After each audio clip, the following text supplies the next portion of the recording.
जैसे कि आपके पास में सबसे पहला क्वेश्चन आपकी स्क्रीन के लिए है क्या कि हाल ही में पहला अत्याधुनिक मतलब हरियाणा में पहला अत्याधुनिक आंगनवाड़ी केंद्र जो है ना वो कहाँ पे खुला। पहला अत्याधुनिक आंगनवाड़ी केंद्र हसनपुरा सोनीपत के अंदर खोला गया। सोनीपत डिस्ट्रिक्ट में आपको कल से पढ़ा रहा हूँ, बहुत ज़्यादा इंपॉर्टेंट है, आपको याद हो ही गया होगा। हरियाणा का पहला अत्याधुनिक ग्राम सचिवालय, हरियाणा का पहला अत्याधुनिक ग्राम सचिवालय हैबतपुर जींद के अंदर, ठीक है ना। हैबतपुर जींद डिस्ट्रिक्ट जो है ना, यहाँ पे हरियाणा का पहला अत्याधुनिक ग्राम सचिवालय है वो सेटअप किया गया। ये तो एक इंपॉर्टेंट बात है ही है। अच्छा, इसके अलावा हरियाणा के अंदर ना आप पंचायत से रिलेटेड 2-3 चीज़ें जो है ना वो याद कर सकते हैं, इंपॉर्टेंट बातें याद कर सकते हैं आप लोग, ठीक है। जैसे आपसे सवाल किया जाए हरियाणा के अंदर घूंघट के खिलाफ अभियान चलाने वाला पहला गांव कौन सा था, ठीक है। हरियाणा में घूंघट के खिलाफ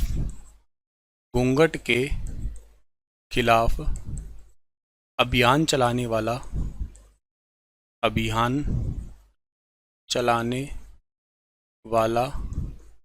पहला गांव घूंघट के खिलाफ अभियान चलाने वाला पहला गांव जो था ना, इस गांव का नाम था चौशाला, ठीक है ना। ये चौशाला गांव कहाँ पे पड़ता है, ये पड़ता है कैथल जिले के अंदर, ठीक है ना। एक तो इंपॉर्टेंट ये हो सकता है। एक आपसे सवाल पूछा जा सकता है क्या कि हरियाणा के अंदर महारा गांव जगमग गांव योजना कहाँ से स्टार्ट हुई थी। महारा गांव जगमग गांव योजना, महारा गांव जगमग गांव योजना जो है ना, ये कौन से गांव से स्टार्ट हुई थी। ये स्टार्ट हुई थी 1 जुलाई 2015 को कुरुक्षेत्र से स्टार्ट हुई थी ये, और कुरुक्षेत्र के दयालपुरा से स्टार्ट हुई थी, ठीक है ना। दयालपुरा गांव में 24 घंटे बिजली देने वाली एक योजना जो आप लोग याद कर सकते हो, महारा गांव जगमग गांव योजना, ठीक है ना। राधे राधे बेटा सभी को। तो महारा गांव जगमग गांव योजना 1 जुलाई 2015 को कुरुक्षेत्र के दयालपुरा से स्टार्ट हुई थी सबसे पहले। इस योजना के तहत हरियाणा के हर एक जिले के हर एक गाँव को 24 घंटे बिजली देने का सीधा उद्देश्य रखा गया, ठीक है। एक बात हुई आपकी यहाँ पे। अगली बात इंपॉर्टेंट जो है ना हमारे पास में क्या रहेगा, अगली बात हमारे पास में इंपॉर्टेंट ये है कि हरियाणा का जो कौन से गांव है जिसके अंदर पहला गांव वाईफाई हॉटस्पॉट बना, ठीक है ना। ये भी आप याद कर सकते हो, ठीक है ना। हरियाणा का वाईफाई हॉटस्पॉट गांव कौन सा बना है, वाईफाई हॉटस्पॉट गांव, ठीक है ना। वाईफाई हॉटस्पॉट गांव जो है ना हरियाणा का पहला कौन सा बना, तो इसका नाम है गुमथला गड्डू। ये गुमथला गांव कहाँ पे पड़ता है, ये भी आपका कुरुक्षेत्र के अंदर ही है, ठीक है ना। कुरुक्षेत्र के अंदर ही है गुमथला गड्डू, तो इसको भी आप लोग याद कर लेना। अगेन ये भी इंपॉर्टेंट रह सकता है आपके लिए, ठीक है। चलिए सर, अच्छी बात है आपने याद कर लिया इतना। ये हरियाणा का पहला CFL गांव कौन सा बना था, बिनोला गुरुग्राम का। हरियाणा का पहला साइंस उद्यान कहाँ पे, करनाल के अंदर। हरियाणा का सबसे बड़ा वाटर वर्क्स कहाँ पे है, बापोड़ा भिवानी के अंदर। पहला स्व प्रेरित गांव, ये क्वेश्चन तो इंपॉर्टेंट हो ही सकता है। स्व प्रेरित का मतलब ये है कि ये एक आपने हरियाणा में योजना पढ़ी होगी जिसका नाम है सांसद आदर्श ग्राम, वो पूरे भारत में भी है। एक विधायक आदर्श ग्राम, वो भी हरियाणा में लागू है। अच्छा, सांसद आदर्श ग्राम योजना के तहत होता क्या है कि कोई भी सांसद, चाहे वो मेंबर ऑफ पार्लियामेंट में लोअर पार्लियामेंट हाउस का हो, चाहे वो अपर पार्लियामेंट हाउस का हो, वो अपने क्षेत्र के किसी गांव को गोद लेके और उसके विकास का काम करवाएंगे। चाहे वो पानी का हो, बिजली का हो, चाहे वो पढ़ाई लिखाई का हो, खेल कूद का हो, इन सभी से संबंधित वो कार्य करवाएंगे, उस गांव को ऊपर उठाने का काम करेंगे। अच्छा, ये ऐसा ही काम विधायक भी कर सकेंगे। लेकिन एक गांव हरियाणा का भिवानी जिले का सुई गांव है, ये आदर्श गांव बना, स्व प्रेरित आदर्श ग्राम बना। इसने खुद के ही अपने आप को ही ग्रो करवा लिया, किसी विधायक की, किसी सांसद की जरूरत नहीं पड़ी, ठीक है ना। तो ये भी बात आपके लिए इंपॉर्टेंट है डियर। अच्छा, इसके अलावा आपको हरियाणा का पहला गैस सौदाहा, ठीक है ना, ये भी इंपॉर्टेंट हो सकता है, सोनीपत का है। गोकुल ग्राम योजना की स्थापना की गई हिसार के अंदर। हरियाणा अर्बन डेवलपमेंट HUDA, इसका नाम बदल के कर दिया हरियाणा शहरी विकास प्राधिकरण। हरियाणा के अंदर अर्बन डेवलपमेंट डिपार्टमेंट यानी कि जो हुड्डा डिपार्टमेंट था, उस हुड्डा का नाम बदल के कर दिया हरियाणा शहरी विकास प्राधिकरण। हरियाणा में किस स्थान पर अंतर्राष्ट्रीय फल एवं सब्जी मंडी विकसित की जाएगी, वो गन्नौर के अंदर। ये सोनीपत वाला गन्नौर मैंने आपको 2-3 बार बता दिया है कि सोनीपत के गन्नौर के अंदर पेरिस की तर्ज पर अंतर्राष्ट्रीय मंडी है वो विकसित की जाएगी। बहुत बहुत इंपॉर्टेंट है ये, ठीक है। ऑनलाइन जमाबंदी लागू करने वाला हरियाणा का पहला जिला वो करनाल है। हरियाणा सरकार द्वारा किसानों को उत्पादित सब्जियों का उचित मूल्य दिलाने के लिए फंड का गठन किसने किया? वेजिटेबल स्टेबिलिटी फंड का जो है एक मतलब फंड बनाया गया जिसका नाम है वेजिटेबल स्टेबिलिटी फंड। भिवानी के सिवानी के कौन से जिले में शामिल कर दिया गया? तो भिवानी के सिवानी क्षेत्र को जो है ना हिसार के अंदर शामिल किया गया, पहले ये भिवानी के अंतर्गत आता था। पहला हरियाणा स्टेट ग्रांड मास्टर किसे चुना गया? हिमांशु शर्मा को। हालांकि हिसार में शामिल करने की घोषणा की गई, ऑफिशियली लेटर कोई इसका अनाउंस किया नहीं गया अभी तक तो, ठीक है। पानीपत की तीनों लड़ाई में तीसरा लड़ाई जो हुआ था वो हुआ था काला अम्ब नाम की जगह पे, जो कि पानीपत का ही है। ये पानीपत के तीनों युद्ध वैसे तो आप लोगों को याद है ही है, लेकिन फिर भी आप लोग एक बार अपनी आंखों के आगे से निकाल लीजिएगा। पहला जो हुआ था कब हुआ था? आपका 1526 के अंदर हुआ था। और किस किस के बीच में हुआ था? ये हुआ था आपका बाबर और के साथ में जो है ना कौन था? बाबर और लोदी के बीच में हुआ था, जहाँ पे लोदी जो है ना वो हार गया था। लोदी का मकबरा कहाँ पे है आपसे पूछ लेगा।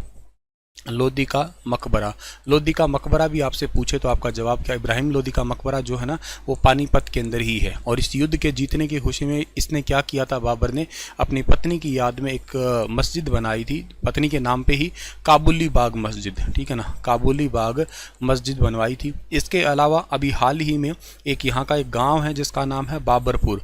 इस बाबरपुर का नाम बदल के क्या कर दिया गया? बाबरपुर का नाम बदल के कर दिया गया गुरु नानकपुर कर दिया गया, ठीक है ना, गुरु नानकपुर कर दिया गया। ये थोड़े समय पहले की बात है, अभी पढ़ाया था मैंने आपको शायद। अच्छा, इसके अलावा जो दूसरी आपकी बात याद करनी है पानीपत से आपको, वो 1526 वाला युद्ध आप याद 1556 वाला युद्ध याद करिएगा। पानीपत का दूसरा युद्ध था ये किस किस के बीच में था? ये अकबर और प्लस में हेमू, ठीक है ना, एकमात्र हिंदू राजा था मुगल काल के दौरान। हेमू विक्रमादित्य के नाम से पुकारे गए। अच्छा, एक छोटा सा एक्सीडेंट हुआ और इनकी आंख में तीर लगा, ये मारे गए और यहाँ पे ये तो हार गए, ठीक है, अकबर जीत गए। अकबर के संरक्षक का नाम क्या था? यहाँ पे बैरम खां था, ठीक है ना, बैरम खां। तीसरा जो पानीपत का युद्ध था रहा है ना आप लोगों का, वो क्या रहेगा हमारा यहाँ पे, ठीक है ना।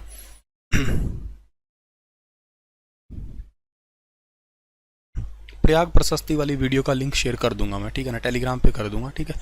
अच्छा, इसके बाद में 1761 की बात करते हो आप लोग, तो 1761 के अंदर जो है ना ये याद रखिएगा पानीपत का तीसरा युद्ध हुआ है, वो काला अम्ब नाम की जगह पे हुआ है, ठीक है ना, काला अम्ब। अच्छा, काला अम्ब नाम की जगह पे हुआ, ये तो बात ठीक है, लेकिन मतलब है तो पानीपत के अंदर ही, वो मराठों का खून इतना बहा था कि जगह ही काली पड़ गई, इसलिए काला अम्ब कहते हो आप लोग इसको।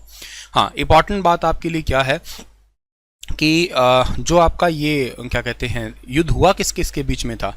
ये हुआ था अहमद शाह अब्दाली, ठीक है ना, अहमद शाह अब्दाली और के साथ में थे कौन?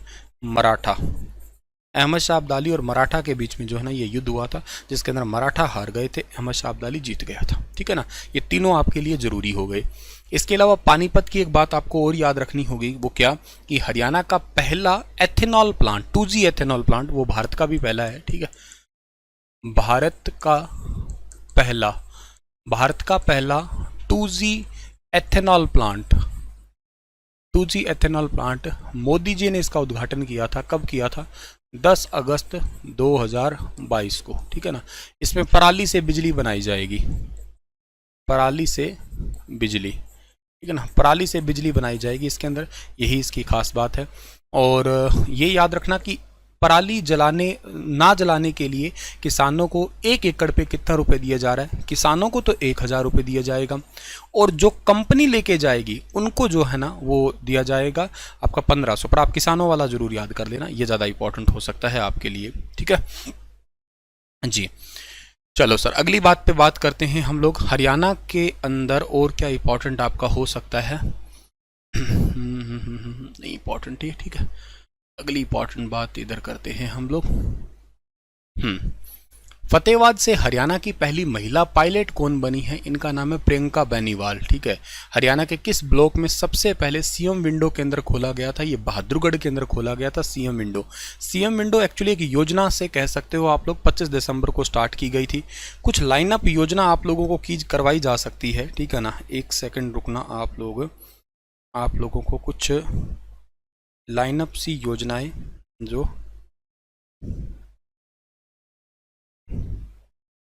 डेट के साथ में आप लोगों को मेंशन करवा देता हूं मैं, ठीक है, ताकि आपको काम आए।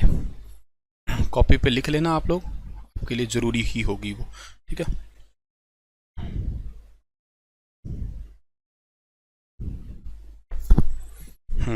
आप लिखना 2016 की करवाता हूँ आपको इम्पोर्टेंट योजना। जैसे कि सबसे पहले एक योजना लिखना है आप लोगों को 2016 के अंदर जो खास योजना है जिसका नाम है प्रधानमंत्री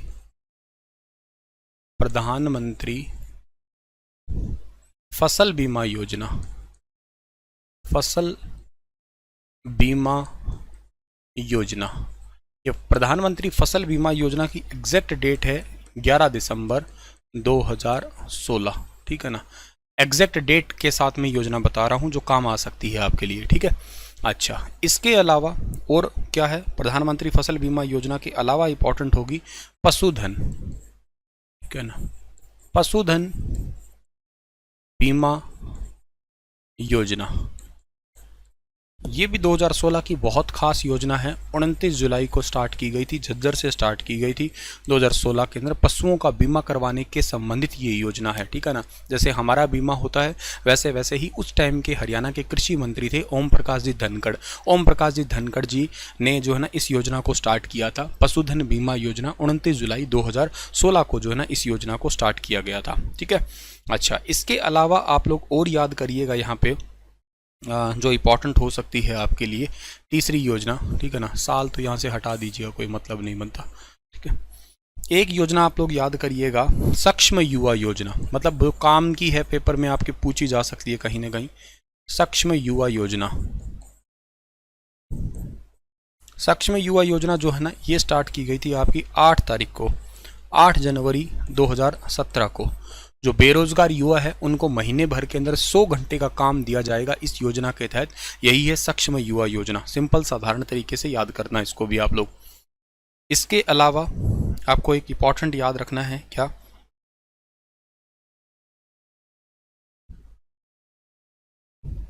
भावांतर भरपाई, भावांतर भरपाई, भावांतर भरपाई योजना जो है ना ये आपकी 30 दिसंबर 2017, ठीक है ना।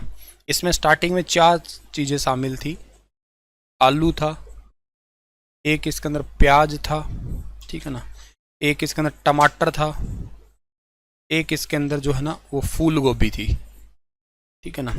अभी वर्तमान के अंदर जो है ना इसके अंदर आपके टोटल 40 फल और सब्जियां शामिल कर दी गई है, फल सब्जियां और मसाले, ठीक है ना। तो ये भी आपके जो है ना सारे शामिल कर दिए गए हैं डियर। चलिए, तो ये बात भी आपके लिए इंपॉर्टेंट हो सकती है। इन चारों योजनाओं को आपने लिख लिया होगा, ठीक है ना। मैं हटा देता हूँ साथ के साथ। अच्छा, इसके अलावा आपको ये याद रखना है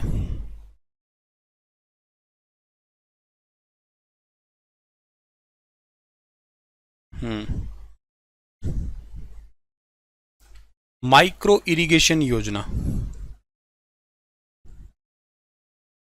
माइक्रो इरिगेशन,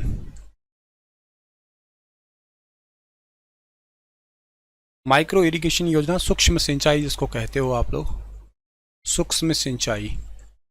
ये आपसे पूछी जा सकती है शायद। 1 जनवरी की योजना है ये 2021 को, ठीक है ना। आज हरियाणा में माइक्रो इरिगेशन के तहत ना 85% की सब्सिडी दी जाती है, ये याद कर लेना। फव्वारा सिंचाई से संबंधित योजना कह लो, आज हरियाणा में वर्तमान में 85% इसकी सब्सिडी दी जाती है, ठीक है। इसके अलावा जो है ना महापुरुष विचार प्रसार, मैंने आपको कई बार बताई होगी, है संत महापुरुष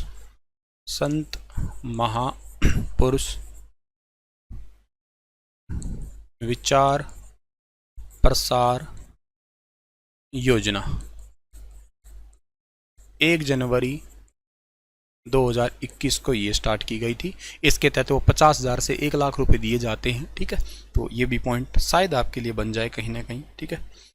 अच्छा, इसके अलावा जो है ना, माफ़ करना 1 जनवरी नहीं है, 1 अप्रैल है ये,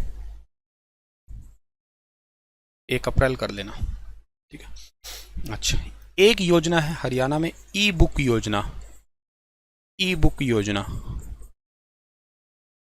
ई बुक योजना को स्टार्ट किया गया स्पेशली हिंदी को बढ़ावा देने के लिए, ठीक है ना, हिंदी को बढ़ावा देने के लिए, ठीक है ना, हिंदी को बढ़ावा देने के लिए इसको स्टार्ट किया गया, ठीक है। और ये 2021 की ही योजना है, ठीक है ना, 21 की पर्टिकुलर तारीख कोई खास जरूरी नहीं है, ठीक है। इसके अलावा एक इम्पॉर्टेंट है बुनियाद योजना,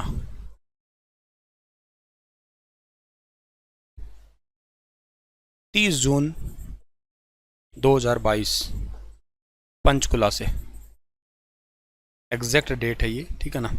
ये सरकारी स्कूल के बच्चों के लिए जो है ना आपका योजना स्टार्ट की गई थी, ठीक है ना। बजट पूरा करवा दिया है मैंने, ठीक है। तो सरकारी स्कूल के बच्चों को फ्री कोचिंग के लिए, सरकारी स्कूल के बच्चों के लिए फ्री कोचिंग देने की योजना जो है ना ये वाली है ये, ठीक है। अच्छा, इसके अलावा आपके लिए हो सकती है हरियाणा के अंदर जो ज़्यादा इम्पोर्टेंट, चिराग योजना, चिराग योजना, चिराग योजना जो है ना आपकी वो नियम 100 जो आपके नियम 134 ए होता था ना, नियम 134 ए की जगह स्टार्ट किया गया है, की जगह, ठीक है ना। और इसमें तीसरी से लेके 12वीं क्लास तक के बच्चों को फ्री एजुकेशन है, ठीक है ना।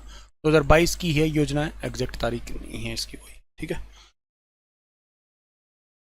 इसके अलावा हरियाणा के अंदर एक चिरायु योजना भी आपसे पूछी जा सकती है, चिराग के अलावा जो है ना वो चिरायु योजना, चिरायु, चिरायु को तो राष्ट्रपति जी ने स्टार्ट किया था, 29 तारीख को आई थी ना, 29 तारीख को राष्ट्रपति जी आए थे, 29 नवंबर को आए थे, 29 नवंबर 2022 को आए थे ना, ठीक है ना। इन्होंने कुरुक्षेत्र से स्टार्ट किया था, एक्चुअली कुरुक्षेत्र से पंचकुला में स्टार्ट किया था, ठीक है ना, पंचकुला में, कुरुक्षेत्र से पंचकुला में स्टार्ट किया गया। हालांकि ये तो एक बार पायलट प्रोजेक्ट था, एक्टिवेट ये जनवरी 2023 से हुई है, ठीक है ना। ये कार्यान्वयन कह सकते हो या कार्य करने लगी है कब से, जनवरी 2023 से, ठीक है ना।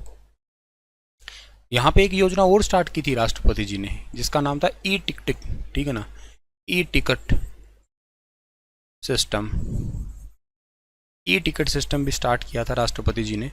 ये ई टिकट सिस्टम स्टार्ट किया जिसमें जो है ना हरियाणा के हर एक ज़िले के अंदर जो है वो अभी रोडवेज बसों में ई टिकट लेना स्टार्ट हो जाएगा भविष्य में जल्द ही, ठीक है। अच्छा, इसके अलावा और इम्पॉर्टेंट क्या हो सकता है डियर, इन्होंने एक सिरसा के अंदर मेडिकल कॉलेज बनाने की भी घोषणा की थी ना, सिरसा में मेडिकल कॉलेज।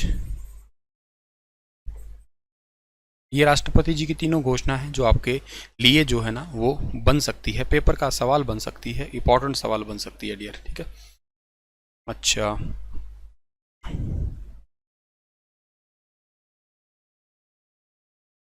ठीक है, चलिए, तो ये सारी जो योजना थी जो इम्पॉर्टेंट थी आपके लिए मैंने एक बार रिवाइज करवा दिया आपको। वैसे मैंने योजना ऑलरेडी आपको करवा रखी है पर फिर भी एक आगे आपके आगे आगे निकल गई, याद हो जाए तो ज़्यादा बढ़िया है। हरियाणा में सरकार के द्वारा शहरों में शौचालय निर्माण के लिए कितनी राशि दी जाती है, 14,000 रुपये दी जाती है। 1857 के शहीदों के सम्मान में कहां पर 22 एकड़ के अंदर शहीद स्मारक बनाया जा रहा है, अंबाला में। ये क्वेश्चन बेहद इंपॉर्टेंट है, ध्यान रखना। वॉर हीरोज मेमोरियल के नाम से बन रहा है, अंबाला के अंदर बन रहा है। 1857 की क्रांति की याद में जितने भी लोग शहीद हुए थे, क्योंकि आप सभी को पता है कि 1857 की क्रांति वो सबसे पहले 10 मई के दिन यहीं से स्टार्ट हुई थी, अंबाला छावनी से। अंबाला छावनी से स्टार्ट हुई थी, इस बात को मत भूलिएगा आप लोग, ठीक है ना। अंबाला कैंट, अंबाला कैंट की स्थापना कब हुई थी आप लोगों को याद है क्या? अंबाला कैंट, अंबाला कैंट से पहले ये कौन सी कैंट थी? मलेरिया फैलने की वजह से इसको यहाँ शिफ्ट किया गया। अंबाला को अंग्रेजों ने जिला कब घोषित किया था? 2-3 सवाल मैंने तुमसे पूछे हैं, अगर आपको याद आ रहे हैं तो इनको बता सकते हैं डियर, ठीक है ना। ई टिकटिंग सिस्टम अभी इम्प्लीमेंट नहीं हुआ है हरियाणा के अंदर, ठीक है ना, इम्प्लीमेंट किया जाएगा। अब जस्ट इसको मतलब यूँ कहिएगा इनिशिएट किया गया है कि ऐसा एक प्रोग्राम होगा, ठीक है। हरियाणा में आवारा गायों को रखने के लिए पहला गो अभ्यारण्य कहाँ बनाया गया है? ये हिसार के अंदर बनाया गया है। हरियाणा परिवहन विभाग अब हरियाणा से बाहर देश में कहीं पे भी हरियाणा से बाहर मतलब कोई भी राज्य में यात्रा करने पर परिवहन की बसों में सीनियर सिटीजन के लिए किराया आधे की छूट दे दी है। ये घोषणा 2022 से हो चुकी है हरियाणा की। ये हरियाणा का कोई भी नागरिक है और वो किसी भी राज्य से मान लो बिहार में यात्रा कर रहा है, सीनियर सिटीजन है, तो वो अब पहले ही उम्र हुआ करती थी 65 साल, इसको भी याद रखना 65 से घटा के 60 साल कर दिया है। 60 साल के बाद ही किराए में रियायत मिलनी स्टार्ट हो जाएगी। अब हरियाणा सरकार ने तत्काल पासपोर्ट मिलने की अवधि 7 दिन से घटाकर जो है ना 72 घंटे कर दी है। इमरजेंसी पासपोर्ट अब ये तो केवल कॉलेज स्टूडेंट्स के लिए है, वैसे नॉर्मली तो नहीं कह सकते इसको।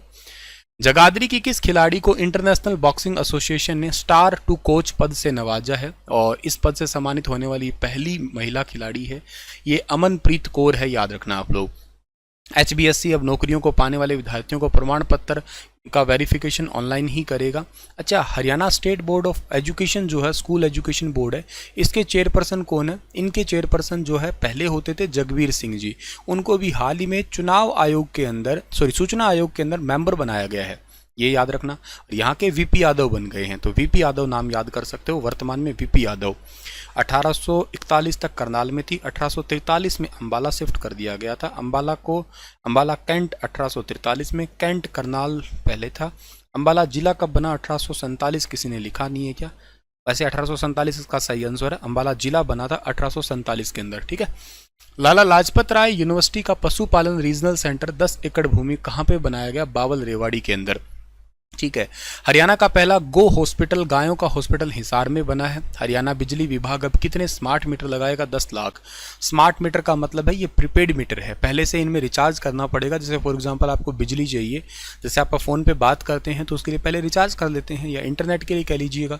इंटरनेट का जैसे मान लेते हैं कि अभी ये क्लास चल रही है वाया इंटरनेट से चल रही है, तो इसका रिचार्ज में पहले से ही करना पड़ेगा। मान लेते हैं जितने का भी पैक आपने ले रखा है, 1000 का, 1100 का, 15000 का, जो भी पैक आपका इकट्ठा है लिया हुआ, तो उस पैक के आधार पे आपको इंटरनेट चलता रहेगा। जैसे मान लें हमारा रिचार्ज खत्म हुआ तो उसके बाद में नेट चलना बंद हो जाएगा। ऐसा ही प्रीपेड मीटर होने वाले हैं हरियाणा में, आने वाले टाइम में 10 लाख प्रीपेड मीटर लगेंगे। हरियाणा सरकार ने सफाई कर्मचारियों का वेतन 8100 रुपये से बढ़ा के कर दिया 11500। एक तो बात ये। दूसरी बात, हरियाणा ने इस बार के बजट में कहा जो भी नगर पालिका हमारे भारत के अंदर स्वच्छ सर्वेक्षण कार्यक्रम में टॉप 50 में आती है तो उन नगर पालिका के सफाई कर्मचारियों को मंथ की सैलरी में 1000 रुपये एक्स्ट्रा मिला करेंगे अगर वो टॉप 50 में नगर पालिका आ गई। जैसे कि लास्ट ईयर की बात करें तो हमारे हरियाणा की दारूहेड़ा जो कि रेवाड़ी की नगर पालिका है, उसको सबसे साफ नगर पालिका का अवार्ड दिया गया था दिल्ली के तालकोटरा स्टेडियम में राष्ट्रपति जी के द्वारा 1 अक्टूबर 2022 को। और उसी नगर पालिका को हरियाणा के अंदर सबसे ज़्यादा प्रदूषण वाली एयर पॉल्यूशन वाली कह सकते हो। हरियाणा के अंदर नहीं कहोगे आप लोग, पूरे दुनिया के अंदर 12वें स्थान पे आ गई है। ये भी बहुत बड़ी बात है, पूरी दुनिया में दारूहेड़ा 12वें स्थान पे है एयर क्वालिटी इंडेक्स के मामले में देखा जाए तो, मतलब इतना खराब है एयर क्वालिटी इंडेक्स, ठीक है। हिसार जिले के किस गांव में 10 एकड़ जमीन पर मुर्रा विकास कौशल केंद्र बनाया गया है? ये खांडाखेड़ी गांव में। अच्छा, एक तो ये तो इंपॉर्टेंट है। हिसार के आपको 2-3 सवाल ढंग से याद करने हैं। कौन कौन से सवाल सर याद कर सकते हैं हिसार के हम लोग? आप हिसार के एक तो सवाल याद करिएगा, हिसार का जो CIRB है, CIRB मैंने कल भी बताया होगा आप लोगों को, यहाँ का जो एक इसी CIRB को ना Limca book of world record में इसका नाम शामिल किया गया है, ठीक है ना। Limca book of world record, ठीक है ना। Limca book of world record के अंदर जो है ना इसका नाम शामिल किया गया। अच्छा, CIRB को क्यों नाम शामिल किया गया? यहाँ पे एक गौरव नाम का, ठीक है ना, गौरव नाम का एक बाइसन है, यानी कि जोटा है, इसे 7 क्लोन तैयार करवा दिए। ऐसा दुनिया में पहली बार हो गया इस करके, ठीक है ना। इस गौरव से अभी रिसेंटली वीर गौरव बनाया गया था, ठीक है ना, वीर गौरव। एक तो हिसार की ये बात इंपॉर्टेंट हो सकती है आपके लिए। दूसरी, हिसार के अंदर एक बाल समंद पड़ता है, ठीक है ना, बाल समंद पड़ता है। इस बाल समंद के अंदर बनने वाला कन्या महाविद्यालय का नाम जो है ना चौधरी भजन लाल जी के नाम पे होगा। चौधरी भजन लाल ठीक है ना, चौधरी भजनलाल जी के नाम पे होगा। चौधरी भजनलाल जी का पोता है हरियाणा में अभी, ठीक है ना, और पोता इनका अभी रिसेंटली बाय इलेक्शन के अंदर जीता है, ठीक है ना, बाय इलेक्शन के अंदर इनका पोता जीता है, जो कि कब हुए थे, वो हुए थे नवंबर 2022 में। ये पूछ लेंगे आपसे, ठीक है ना, 3 नवंबर के आसपास रिजल्ट आया होगा, तारीख शायद 3 है, बाकी एक बार कंफर्म जरूर करना। इनका नाम है भव्य बिश्नोई, ठीक है ना, भव्य बिश्नोई, भव्य बिश्नोई। और ये हरियाणा के सबसे कम उम्र के, ठीक है ना, हरियाणा में सबसे कम उम्र के विधायक हैं अभी फिलहाल के लिए, ठीक है ना, सबसे कम उम्र के विधायक हैं। 93 में जन्म हुआ था, उस हिसाब से उम्र निकाल लेना आप लोग इनकी।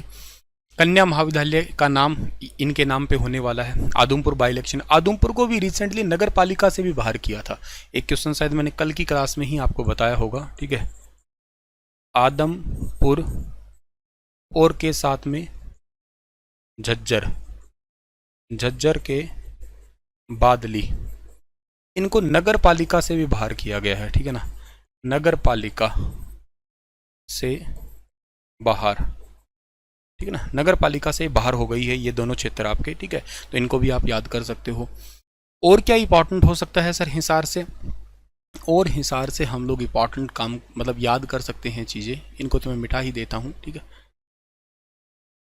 हिसार के अंदर ही एक अश्व अनुसंधान केंद्र है, ठीक है ना, हिसार में एक आपका है अश्व अनुसंधान केंद्र, नेशनल इक्वाइन सेंटर 1986 के अंदर जो बना था जनवरी 1986 में।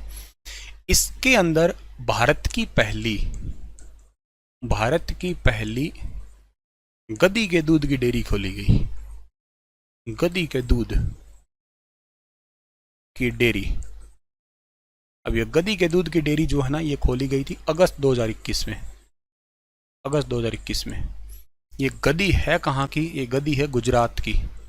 गुजरात के अंदर अल्लारी नस्ल की गधी है, अल्लारी नस्ल, ठीक है ना, कच्छ की है ये, गुजरात के कच्छ की गधी है ये, ठीक है। इस गधी का सर लिपापोती में काम आता है इसका दूध। वो कॉस्मेटिक प्रोडक्ट होते हैं, आईलाइनर बनाना है, फाउंडेशन बनाना है, और क्या होता है, ब्लीचिंग बनाना होता है, मस्कारा लस्कारा जो भी होता है चेहरे पे लिपापोती पीओपी करने का जो भी सामान आता है, ब्लीचिंग है, क्रीम है, फलाना दिमकाना जो भी है, उन सभी के अंदर इसका यूज़ किया जाता है। कॉस्मेटिक यूज़ कह सकते हो आप लोग, ठीक है। अच्छा सर, इसके अलावा हिसार को स्टील सिटी तो खैर कहते ही हो। हिसार में 4 गेट है। एक गेट कौन सा है? एक गेट है दिल्ली। दूसरा कौन सा है? दूसरा गेट है मोरी। तीसरा कौन सा है? तीसरा है आपका यहाँ पे तलाकी। और चौथा कौन सा है? तलाकी गेट है। एक है नागौरी गेट, ठीक है ना, नागौरी गेट। इसके अलावा आप ये याद कर सकते हो, यहाँ पे एक एयरपोर्ट भी, महाराजा अग्रसेन एयरपोर्ट, महाराजा अग्रसेन एयरपोर्ट। ये इंटरनेशनल है, मतलब बनेगा कब ये तो पता नहीं, पर नाम तो इसका ये है। पेपरों के हिसाब से तो ये पॉइंट याद कर ही सकते हो, इंटरनेशनल एयरपोर्ट की बात कह दे हमने कर रखी है। अच्छा जी, इसके अलावा 3 यूनिवर्सिटी, लाला लाजपत राय यूनिवर्सिटी होगी, ठीक है ना, लुआस जिसको कहते हो आप लोग, ठीक है, लुआस होगी, HAU होगी और GJU होगी, ठीक है। तो ये पॉइंट भी आप लोगों को हिसार के पता होनी चाहिए, इंपॉर्टेंट है ये। ब्लू बर्ड और ब्लैक बर्ड वो भी पता होना चाहिए। ब्लू बर्ड है ना, पर हम लोग कुछ आगे बढ़ते हैं इसके बारे में। येलो सूट, अरे येलो मेरा फेवरेट कलर है, पता है आप लोगों को, ठीक है ना। ज़्यादातर मेरे पे आप लोगों ने जब येलो देखा है तो मैं वैसे ठीक ठाक ही रहता हूँ, पर हाँ येलो मेरा बहुत फेवरेट कलर है। बहुत सारी चीज़ें मेरी येलो, मेरा बस चले तो मैं हर जगह येलो येलो कर दूँ, ठीक है ना। येलो और ग्रीन और वाइट 3 कलर मेरे बहुत ही ज़्यादा फेवरेट है, बहुत क्लोज है मेरे तीनों कलर। एनीवे चलिए, तो हम लोग सबसे पहली बात करते हैं, हम लोग हरियाणा के पहले तो कॉमनवेल्थ की बात करते हैं। बहुत मोटी मोटी बात आपको बता देते हैं जो काम आएगी आपको। ये कॉमनवेल्थ गेम जो है ना आपका CWG, ये कॉमनवेल्थ गेम आपके कब से कब तक हुए थे? कॉमनवेल्थ गेम हुए थे 28 तारीख से हुए थे। 28 कौन सी थी सर? 28 जुलाई थी, ठीक है ना। 28 जुलाई से लेके और 8 अगस्त तक हुए थे। 28 जुलाई से 8 अगस्त 2022 तक जो है ना ये गेम हुए थे आपके। पहली तो बात ये है। दूसरी बात इंपॉर्टेंट आप लोगों को जो याद रखनी है वो ये है कि इस बार ये गेम थे 22वें कॉमनवेल्थ गेम थे, ठीक है ना। अच्छा, 22वें कॉमनवेल्थ गेम थे।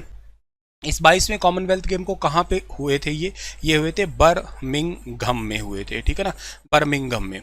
सर ये बर्मिंघम कहाँ पड़ता है बताएंगे आप? हाँ, बर्मिंघम आपको बताएंगे कहाँ पड़ता है। ये पड़ता है जी इंग्लैंड के अंदर पड़ता है, ठीक है ना। बर्मिंघम पड़ता है आपका इंग्लैंड के अंदर।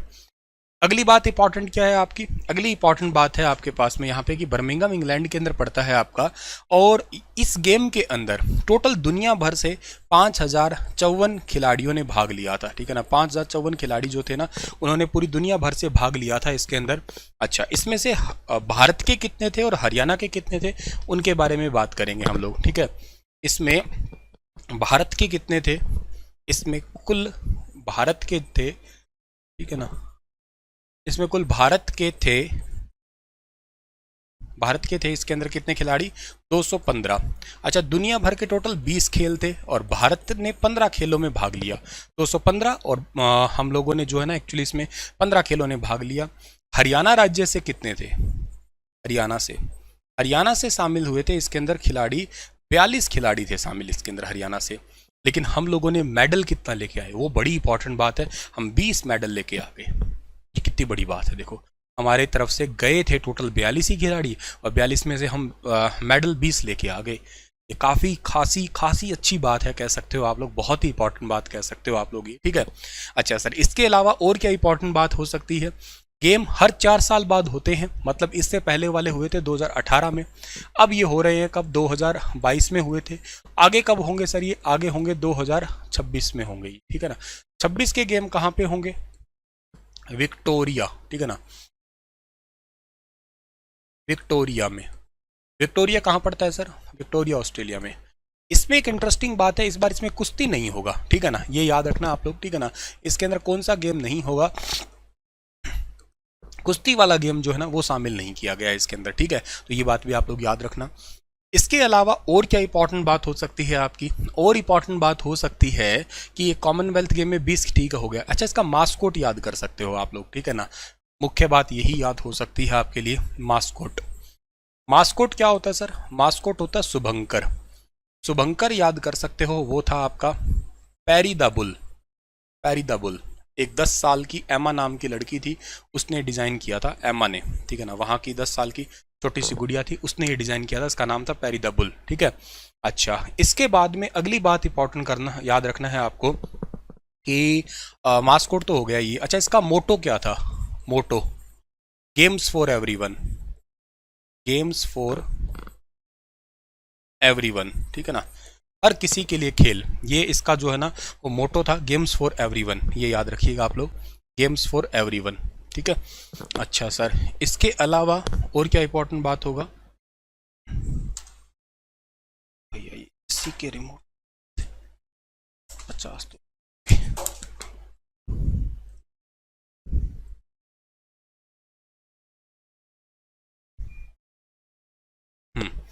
चलो, उसके बाद में अगली बात इंपॉर्टेंट क्या है कि मास्कोट हो गया, मोटो हो गया, और इंपॉर्टेंट बात आपके लिए जो याद रखने वाली हो सकती है इसके अंदर, वो ये कि इसका ओपनिंग सेरेमनी पे गेम जो है ना किसने ओपन किए थे। ओपनिंग सेरेमनी पे ध्वज वाहक कौन थे, मतलब ध्वज वाहक इसके अंदर थे ओपनिंग पे, पुरसेला वेंकट सिंधु।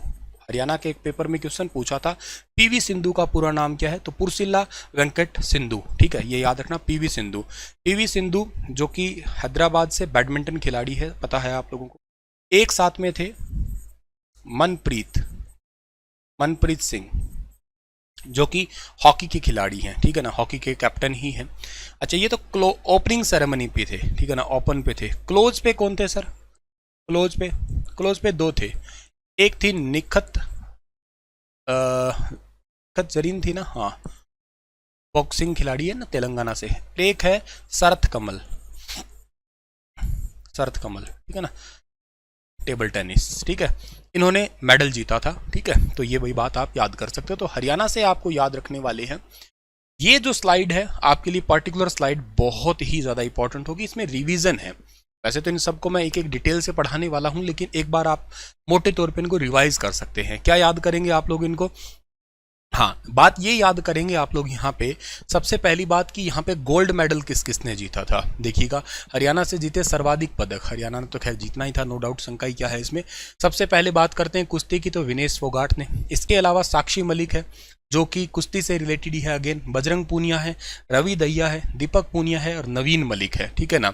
अच्छा, ये बॉक्सिंग से नीतू घणगस, सुपर इंपॉर्टेंट है नीतू घणगस, एग्जाम में सवाल पूछा जा सकता है नीतू घणगस का, हरियाणा के भिवानी जिले से है। आप में से कोई बता सकता है क्या कि नीतू घणगस का गांव कौन सा है भिवानी में? कोई बता सकता है तो अब बता देना, अदरवाइज आपके लिए होमवर्क है, आप बाद में बता सकते हैं ऑफलाइन चैट के अंदर भी। नीतू घणगस का गांव कौन सा है? मैंने एक दिन, थोड़े दिन पहले आपको एक डेली करंट अफेयर में वीडियो में पढ़ाया था कि मुख्यमंत्री जी रिसेंटली इनके गाँव जाके आए थे, उसी बिहाफ पे मैं सवाल पूछ रहा हूँ। मैंने फोटो भी लगाया था इनके घर का आया, इनको मुख्यमंत्री जी ने सम्मानित भी किया था। अगर आप डेली करंट अफेयर पढ़ते हैं तो आपका वो क्वेश्चन अब जो मैंने पूछा है ये ठीक हो जाएगा, ठीक है। हाँ, तो नीतू घणगस, अमित पंघाल और सुधीर, इन्होंने जीता। इसके अलावा और खिलाड़ियों की बात करते हैं हम लोग, अब इनका डिटेल पढ़ने वाले, एक बार बस मैं ओवरव्यू देने वाला हूँ, ठीक है ना। सिल्वर मेडल जीता है अंशु मलिक ने, शेफाली वर्मा, सागर ने, सुरेंद्र कुमार ने, अभिषेक ने। कांस्य पदक जीतने वाले भी बहुत सारे ढेरों खिलाड़ी हैं। सो आइए हम बात करते हैं इन सब की। एक सबसे पहले खिलाड़ी ये रहे, ठीक है, इनकी क्या बात करेंगे हम लोग कि संदीप कुमार जी है, एथलीट्स में मेंस 10,000 मीटर रेस वॉक के अंदर इनको मिला ब्रॉन्ज मेडल। हरियाणा के महेंद्रगढ़ के रहने वाले हैं ये, ठीक है ना। हरियाणा के कौन से जिले के हैं ये है महेंद्रगढ़ के। अच्छा, महेंद्रगढ़ से आपको कोई सवाल याद आएगा ना तो एक यूनिवर्सिटी याद आएगी। कौन सी यूनिवर्सिटी याद आएगी आपको? हरियाणा के अंदर एक ही मात्र सेंट्रल यूनिवर्सिटी है, ठीक है ना। हरियाणा के अंदर एक मात्र सेंट्रल यूनिवर्सिटी है, ठीक है ना। हरियाणा के अंदर एक मात्र सेंट्रल यूनिवर्सिटी है, और सेंट्रल यूनिवर्सिटी एक मात्र है हरियाणा के अंदर। उसी यूनिवर्सिटी के जो वीसी हैं उनका नाम है टंकेश्वर कुमार, जो कि पूरे हरियाणा में सबसे बेस्ट वीसी का खिताब ले चुके हैं। एक तो बात ये हुई। दूसरी बात इंपॉर्टेंट आपको याद रखनी है कि जो महेंद्रगढ़ से है क्या कहते हैं यूनिवर्सिटी, इसी यूनिवर्सिटी ने लड़कियों के लिए स्पेशली ध्यान देना, लड़कियों में विटामिन डी की कमी की खोज करने के लिए, लड़कियों में विटामिन डी की कमी को पूर्ण करने के लिए या उनके खोज करने के लिए ही एक नया अभियान चलाया है। तो आपसे पूछा जा सकता है विटामिन डी जो है ना उसकी कमी के लिए या उसको डिटेक्ट करने के लिए लड़कियों में, ये अभी हाल ही में अभियान किसने चलाया है? ये महेंद्रगढ़ की सेंट्रल यूनिवर्सिटी ने अभियान चलाया है। ये बात भी आप लोग जरूर याद कर लेना डियर, ठीक है।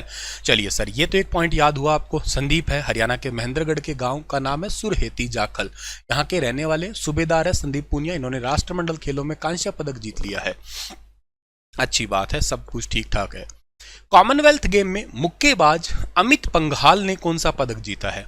अब आपसे ऐसे सवाल बनेंगे, ठीक है ना। इनको एमसीक्यू वाइज हमने सजा लिया है कि कॉमनवेल्थ गेम के अंदर जो हमारे अमित पंघाल जी है इन्होंने कौन सा पदक जीत लिया है, बता सकते हैं तो बताइएगा आप लोग। कॉमनवेल्थ गेम के अंदर जो है ना अमित पंघाल जी ने जीता गोल्ड मेडल, अभी बताया मैंने, ये रहा जी गोल्ड मेडल। गोल्ड मेडल तो जीता है, पर सवाल एक दूसरा और बन सकता है, थोड़ा सा टफ बन सकता है। और वो सवाल ये बनेगा कि अमित पंघाल जी ने बॉक्सिंग में जीता, पर वेट कैटेगरी इनकी कितनी थी? 51 किलोग्राम वेट कैटेगरी थी। यहां से ही सवाल आपके निकल सकते हैं, आप इनको याद रखिएगा। क्या कि अमित पंघाल जी हरियाणा के अंदर रोहतक के रहने वाले हैं, ये याद कर लेना, रोहतक के मयाना के रहने वाले हैं। इन्होंने मेडल जीता, अमित पंघाल जी ने मेडल जीता, रोहतक के रहने वाले हैं। और अगर बात करते हैं कितने किलोग्राम वेट कैटेगरी में, 51 किलोग्राम वेट कैटेगरी के अंदर इन्होंने ये मेडल जीता है, ठीक है ना। और गोल्ड मेडल जीत लिया है, अच्छे से याद कर लेना जी इनको। 2 बार, 3 बार, 4 बार आप लोग बार बार पढ़ेंगे तो आप लोगों को चीज़ें जो है ना वो ढंग से याद हो जाएगी। बार बार पढ़िएगा, जितनी बार पढ़ोगे उतनी ही बार जो है ना आपको चीज़ें याद होंगी, ठीक है। इनका जन्म हुआ था 16 अक्टूबर 1995 को जन्म हुआ था। 26 साल की उम्र में इन्होंने ये कारनामा किया है। खैर बहुत ही इंपॉर्टेंट बात है, 25-26 साल के जो भी हैं। नीतू घणगस सुपर इंपॉर्टेंट लड़की है, एग्जाम में तो आप भूल ही कैसे सकते हो इनको, ठीक है ना। अच्छे से याद करना है आपको नीतू घणगस को। क्यों याद करोगे नीतू घणगस की? कई वजहों से याद करोगे। अभी तो मैंने आपसे पूछा है कि इनका हरियाणा का जो गांव है ना वो कौन सा है, बताइएगा आप लोग। इनका कौन सा क्षेत्र है, कौन से गांव से संबंधित है, ये बता सकते हैं आप लोग? बिल्कुल बता सकते होंगे आप लोग। इनका गांव संबंधित क्षेत्र जो है ना वो कौन सा है? इनका धनाना गांव किसी ने बताया है क्या? मैंने तुमसे कह ही दिया, खैर ठीक है ना। ये हरियाणा के अंदर धनाना गांव से संबंधित, और इन्होंने भी मेडल जीत लिया है जी, गोल्ड मेडल जीत लिया है, ठीक है ना। कौन सा मेडल जीत लिया इन्होंने भी गोल्ड मेडल जीता है, ये याद रखिएगा, ठीक है ना। ये भी गोल्ड मेडलिस्ट है। अच्छा सर, ये गोल्ड मेडलिस्ट है, ये बात भी समझ में आती है हमें, लेकिन एक और इंपॉर्टेंट बात अगर मैं आपको बताने की कोशिश करूं तो ये कुछ रहेगा आपका कि ये 48 किलोग्राम वेट कैटेगरी से है, जस्ट केवल केवल 48 किलोग्राम वेट कैटेगरी में। और अभी हाल ही में हुई वर्ल्ड चैंपियनशिप में, बड़ी ध्यान से सुनिएगा, अभी हाल ही में हुई वर्ल्ड चैंपियनशिप में इन्होंने गोल्ड मेडल जीता। मतलब पूरी दुनिया भर में इन्होंने मुक्केबाजी को ऊपर ले आई। ये बहुत ही ज्यादा बड़ी बात है। हालांकि एक लड़की है जो हिसार के गिराए गांव की स्वीटी बुरा, दोनों को ढंग से याद करिएगा। एक तो आप लोगों को याद रखना है हिसार, और हिसार के अंदर जो है ना वो है गिराए, ठीक है ना। हिसार के अंदर गिराए गांव की है, नाम है इनका कौन सा, स्वीटी बुरा। स्वीटी बुरा को याद रखना है तुम्हें। और एक तुम्हें याद रखना है कौन सा जिला, एक तुम्हें याद रखना है भिवानी। भिवानी का जो है ना वो आपने गांव तो अभी धनाना बताया ही है। और ये कौन है, इनका नाम है नीतू घन घस, ठीक है ना, नीतू घन घस, ठीक है ये। अच्छा, ये खिलाड़ी ना आप साधारण मत समझिएगा, इनको थोड़ा और वैल्यू दे लेते हैं हम लोग। और वो वैल्यू ये है कि इन्होंने कॉमनवेल्थ में जब एंट्री ली थी ना, कॉमनवेल्थ में जब एंट्री ली थी तब इन्होंने MC मैरी कॉम को हरा के एंट्री ली थी। कौन सी बड़ी बात होगी सर, मैरी कॉम को हरा के एंट्री ले ली, वही बहुत बड़ी बात है। वो दुनिया में Mary Kom top 6 time world champion रह चुकी है। दुनिया में कितनी बार टॉप 6 टाइम वर्ल्ड चैंपियन रह चुकी है, और 6 बार की वर्ल्ड चैंपियन को हरा के कॉमनवेल्थ में एंट्री मारी और ये गोल्ड जीत के आई। अब फिर ये वर्ल्ड चैंपियनशिप में गोल्ड जीत के आई।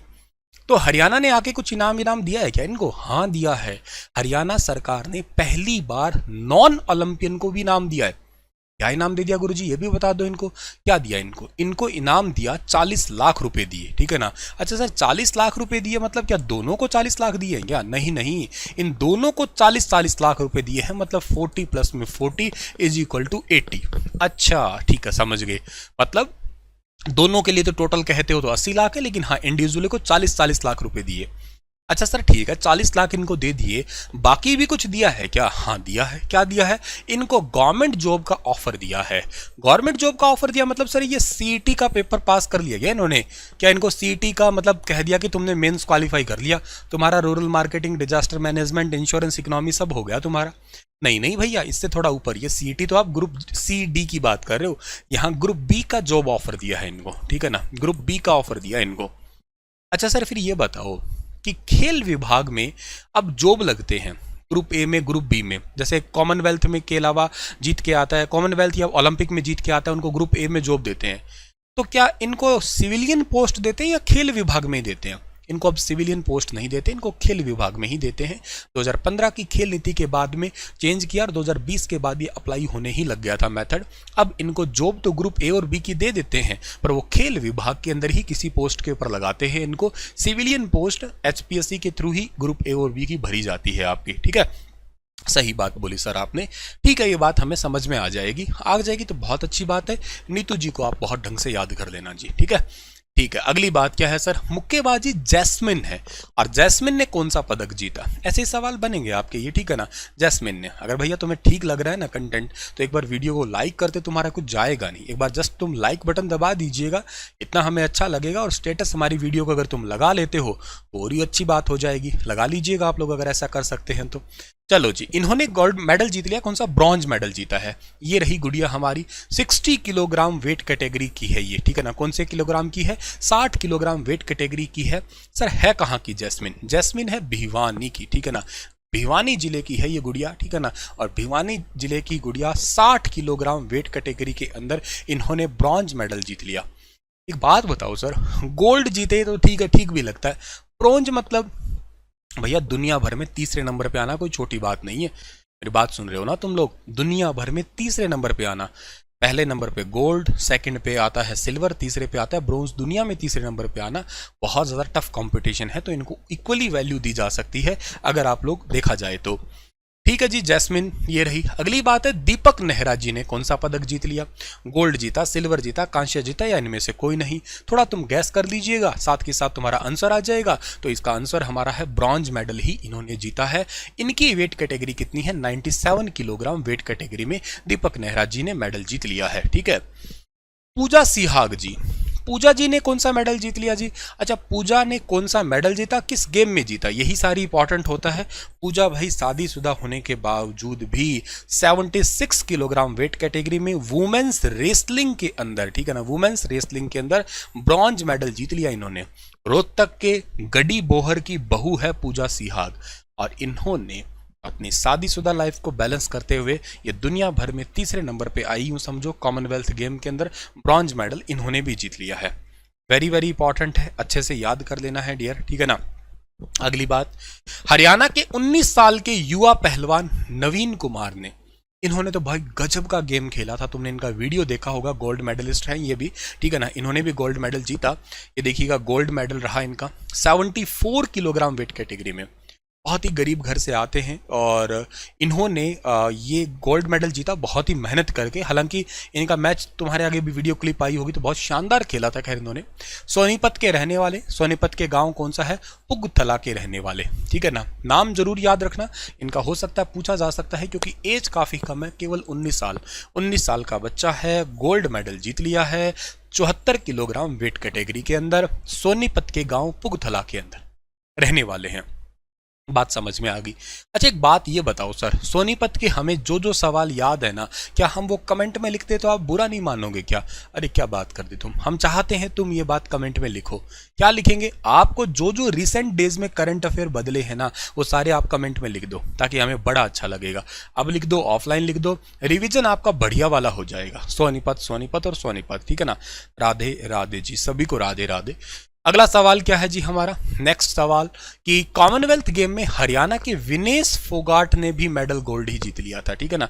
विनेश फोगाट ने गोल्ड मेडल जीता और 53 किलोग्राम भार वर्ग में। इनसे भार वर्ग पूछा जा सकता है विनेश फोगाट। हालांकि कॉमनवेल्थ में तो कुछ अच्छा खास प्रदर्शन नहीं कर पाई थी, बहुत सारी वजह हो सकती है, लेकिन अभी इन्होंने गोल्ड मेडल जीता। इनका जन्म 25 अगस्त 1994 को हुआ था। बलाली से संबंधित है ये। बलाली आपको पता है वर्तमान में चरखी दादरी है। पुरानी किताबों के अनुसार या 2016 से पहले जब चरखी दादरी नहीं बना था, तब तो आप लोग इसको भिवानी में ही पढ़ा करते थे। सोनीपत की फिलहाल ये बहू हो गई है। इनकी शादी 13 दिसंबर 2018 को सोनीपत के फरमाना गांव के पहलवान सोमवीर राठी से हुई है। सर ब्याह भी पढ़ना पड़ेगा क्या? बहुत फेमस खिलाड़ी है, तो शायद हम लोग यहाँ पे पूछ लें इनके बारे में, या हमें पता भी हो। हरियाणा की पूजा गहलोत ने कौन सा पदक जीत लिया है? पूजा ने मेडल जीता है, ब्रॉन्ज मेडल जीता है। ये रही पूजा। पूजा के यहाँ 50 किलोग्राम भार वर्ग में वुमेन्स रेसलिंग के अंदर जीता है। हमें दिक्कत पता किस बात की होगी? 2026 में एक ही प्रकार की दिक्कत होगी हमें कि ये रेसलिंग गेम है ना, ये हटा लिया गया, तो हमारे मेडल की लिस्ट जो आज इतनी ऊंची दिखाई दे रही है, वो एकदम दे धड़ाम नीचे गिर सकती है। बहुत ही अजीब सी बात है। हो सकता है दोबारा ऐड हो जाए, अभी तक के लिए तो हटा दिया, क्योंकि जब भी गेम होते हैं उससे पहले 5-6 महीने पहले एक मीटिंग और होती है, तो क्या पता उस मीटिंग के अंदर दोबारा इसको ऐड कर दिया जाए, ठीक है। अच्छा सर, अगली बात क्या रहेगा हमारा यहाँ पे कि अच्छा सोनीपत के फरमाना की पूजा गहलोत ने 50 किलोग्राम वेट कैटेगरी में ये मेडल जीता है। हरियाणा के रवि दहिया ने, जी रवि दहिया को तो अच्छे से जानते हो, गोल्ड मेडलिस्ट रहे हैं ये, 57 किलोग्राम। इनका भार वर्ग ऑलरेडी एग्जाम में पूछ लिया गया है, क्योंकि भैया ये कहाँ के हैं, ये तो आपको सबको पता ही है वैसे तो। कहाँ के हैं ये? सोनीपत, और सोनीपत के ये नाहरा के रहने वाले हैं। मेरे हिसाब से अगर मैंने तुम्हें होमवर्क दिया है ना, तो आप लोगों के मन में एक जरूर सवाल आया होगा कि सर सोनीपत के अंदर ना 1 मई की बात है, 1 मई 2022 को ना सोनीपत के अंदर, नाहरी से हैं ये तो, ठीक है ना, नाहरी, और सोनीपत के नाहरा गांव से एक योजना स्टार्ट की गई थी जिसका नाम है अमृत सरोवर योजना। आपने पढ़ाई है सर, हमें याद आ रहा है, ये अमृत सरोवर योजना स्टार्ट की गई थी। सर अमृत सरोवर योजना है ना, इसका मतलब क्या है? अमृत सरोवर योजना का मतलब ये है कि गांव के तालाबों की साफ सफाई रखने से सीधा सीधा मतलब निकल के आता है। तो हमने अमृत सरोवर योजना को सर देखा है, कहाँ से देखा है? हमने देखा है सर जी सोनीपत के नाहरा से देखा है। गुरु जी के पावन चरणों में मेरा प्रणाम है। हमारा भी बहुत ज़्यादा ढेरों आशीर्वाद है। सदा खुश रहो, हंसते रहो, मुस्कुराते रहो, भगवान राजी रखे जी, राधे रानी कृपा बनाए रखे आप पे। तो सोनीपत के नाहरी से ये रहने वाले हैं। इन्होंने जो आपका हुआ था थोड़े समय पहले की बात, ओलंपिक जो हुआ था, उस ओलंपिक के अंदर जो है वो ओलंपिक के अंदर इन्होंने मेडल जीता। और कौन सा मेडल जीता जी? उस टाइम पे इन्होंने रजत पदक जीता था। सिल्वर मेडलिस्ट थे ये। गुरुजी एक बात बताओगे क्या कि ये ओलंपिक में मेडल लेके आते हैं, इनको पैसा कितना का मिलता होगा? बढ़िया बात पूछी तुमने, कितना पैसा मिलता होगा बताओ ना सर। चलो बताते हैं भैया। गोल्ड मेडल के लिए कितना मिलता है जी बताओ। अच्छा सर ये बताओ। फिर सिल्वर मेडल के लिए कितना मिलता है? अच्छा सर ये बताओ। फिर ब्रॉन्ज के लिए कितना मिलता है? अच्छा सर ये बताओ। कोई चौथी पोजीशन पे आ जाए तो? और ये बताओ सर जी, कोई भाग ही ले ले, केवल पार्टिसिपेट ही कर ले तो कितना मिलता होगा? खूब मिलता है जी। हरियाणा सबसे ज्यादा पैसा देता है। कितना देता है गुरुजी बताओ ना। हाँ जी, गोल्ड के लिए देता है 6 CR, 6 करोड़ देता है। सिल्वर के लिए कितना देता है जी? सिल्वर के लिए 4 करोड़, 4 CR। ब्रॉन्ज के लिए कितना देता है सर? 2.5 करोड़ देता है। चौथी पोजीशन पे आ जाए तो चौथी पोजीशन पे आने पे 50 लाख रुपए मिलता है। ये ओलंपिक के बता रहा हूं मैं। और केवल भाग ले ले तो 5 प्लस में 10 लाख रुपए मिलता है। गुरुजी 15 लाख ही लिख देते, 5 प्लस में 10 क्या? मैथ सिखा रहे हो क्या हमें? अरे नहीं भैया, मैं तुम्हें मैथ नहीं सिखा रहा हूं। तो मैं ये सिखाने की कोशिश कर रहा हूं तुम्हें यहाँ पे, ये 5 लाख अगर आप ओलंपिक में सिलेक्ट हो गए हैं तो आपको पहले ही मिल जाएंगे। और ये जो 10 लाख है ये आपको मिलेंगे वापिस आने पे। अगर कोई मेडल नहीं लेके आए तो बेटा 10 लाख ले लेना। और अगर कोई मेडल लेके आए हो, मान लो चौथी पोजीशन पे आ गए, तो 5 तो पहले मिले हुए थे, 45 लेके अब राजी रहो। अगर कोई मेडल यहाँ पे लेके आए हो तो 5 इसमें से काट दो, इसमें से 5 लाख काट दो, 5 लाख तो कम होंगे ही होंगे। और क्या पता ना भी काटे, कौन सा फर्क पड़ता है बाद में। तो अगर गोल्ड लेके आए हो तो 5 लाख के लिए थोड़ा ना ऐसा करेंगे, रखो भैया तुम 5 और ले लो चाहे, ठीक है ना। तो ये भी याद रखना आप लोग। ये तो सरकार है किसका? ओलंपिक का आंकड़ा। कॉमनवेल्थ में कितना मिलता है? आपके सहारे छोड़ा मैंने। कितना मिलता है बताओगे आप लोग? कॉमनवेल्थ में गोल्ड पे, सिल्वर पे, ब्रॉन्ज पे, कॉमनवेल्थ में 4th पोजीशन पे कुछ नहीं मिलता। कुछ नहीं मिलता, ठीक है ना। हाँ, पार्टिसिपेटिंग को मिलता है। कितना मिलता है बता सकते हो तो बता देना, वरना हम लेक्चर आगे बढ़ेगा धीरे धीरे आपकी मदद करेंगे, बताएंगे जरूर, ठीक है ना। तो ये तो आपको पता होना चाहिए। अच्छा, फिलहाल रवि दहिया कहाँ पे है? फिलहाल इनको बनाया गया दिल्ली के अंदर आम आदमी सरकार के दौरान एजुकेशन डायरेक्टर ये हैं। इनका दिल्ली के अंदर एक स्कूल है जहां पे पढ़े थे, उस स्कूल का नाम भी रवि दहिया के नाम पे रख दिया, रवि दहिया बाल विद्यालय। रवि दहिया बाल विद्यालय, ये याद रखिएगा आप लोग, ठीक है ना। चलिए, अच्छे से बात है। 1.5 करोड़ 75 लाख और 50 लाख, ठीक बोला। चलिए अच्छी बात है। 100 लाइक तो कम से कम कर ही दो आप लोग, एटलीस्ट मिनिमम 100 लाइक तो हो जाए तो अच्छी बात है। ये तो चलो ठीक है सर जी, मेडल लेने वाले हो गए। कॉमनवेल्थ गेम में महिला पहलवान अंशु मलिक ने कौन सा मेडल जीत लिया? अंशु ने जीता है जी सिल्वर मेडल जीता है, सिल्वर मेडलिस्ट रही है ये। 57 किलोग्राम भार वर्ग की है, जींद के निडानी गांव की है अंशु मलिक। अच्छा, जींद जिला आया ना, तो जींद जिले आते ही एक सवाल बहुत इंपॉर्टेंट याद आ गया मुझे। अगर तुमने आज के करंट अफेयर पढ़े थे ना तो तुम्हें एक क्वेश्चन याद आया होगा। क्या? कि हरियाणा के अंदर जेलों में पहली बार महिला रेडियो जॉकी बनी है। कौन से जिले के अंदर? जींद जिले के अंदर। जींद जिले में एक रेडियो स्टेशन खुला है जींद जेल के अंदर। वो कब खुला? इसी साल के शुरुआत में 1 जनवरी 2023 को एक जेल रेडियो स्टेशन खुला है। और ये 2023 को जेल रेडियो स्टेशन खुला 1 जनवरी को। इसके अंदर जो है ना महिलाएं रेडियो जॉकी बनी है। सर एक बात बताओ, ये जेलों के अंदर ना, मतलब जेल रेडियो स्टेशन का कंसेप्ट समझ नहीं आया। देखो, एक महिला है जिनका नाम है वर्तिका नंदा, इनका एक ग्रुप है, उस ग्रुप का नाम है तिनका तिनका फाउंडेशन।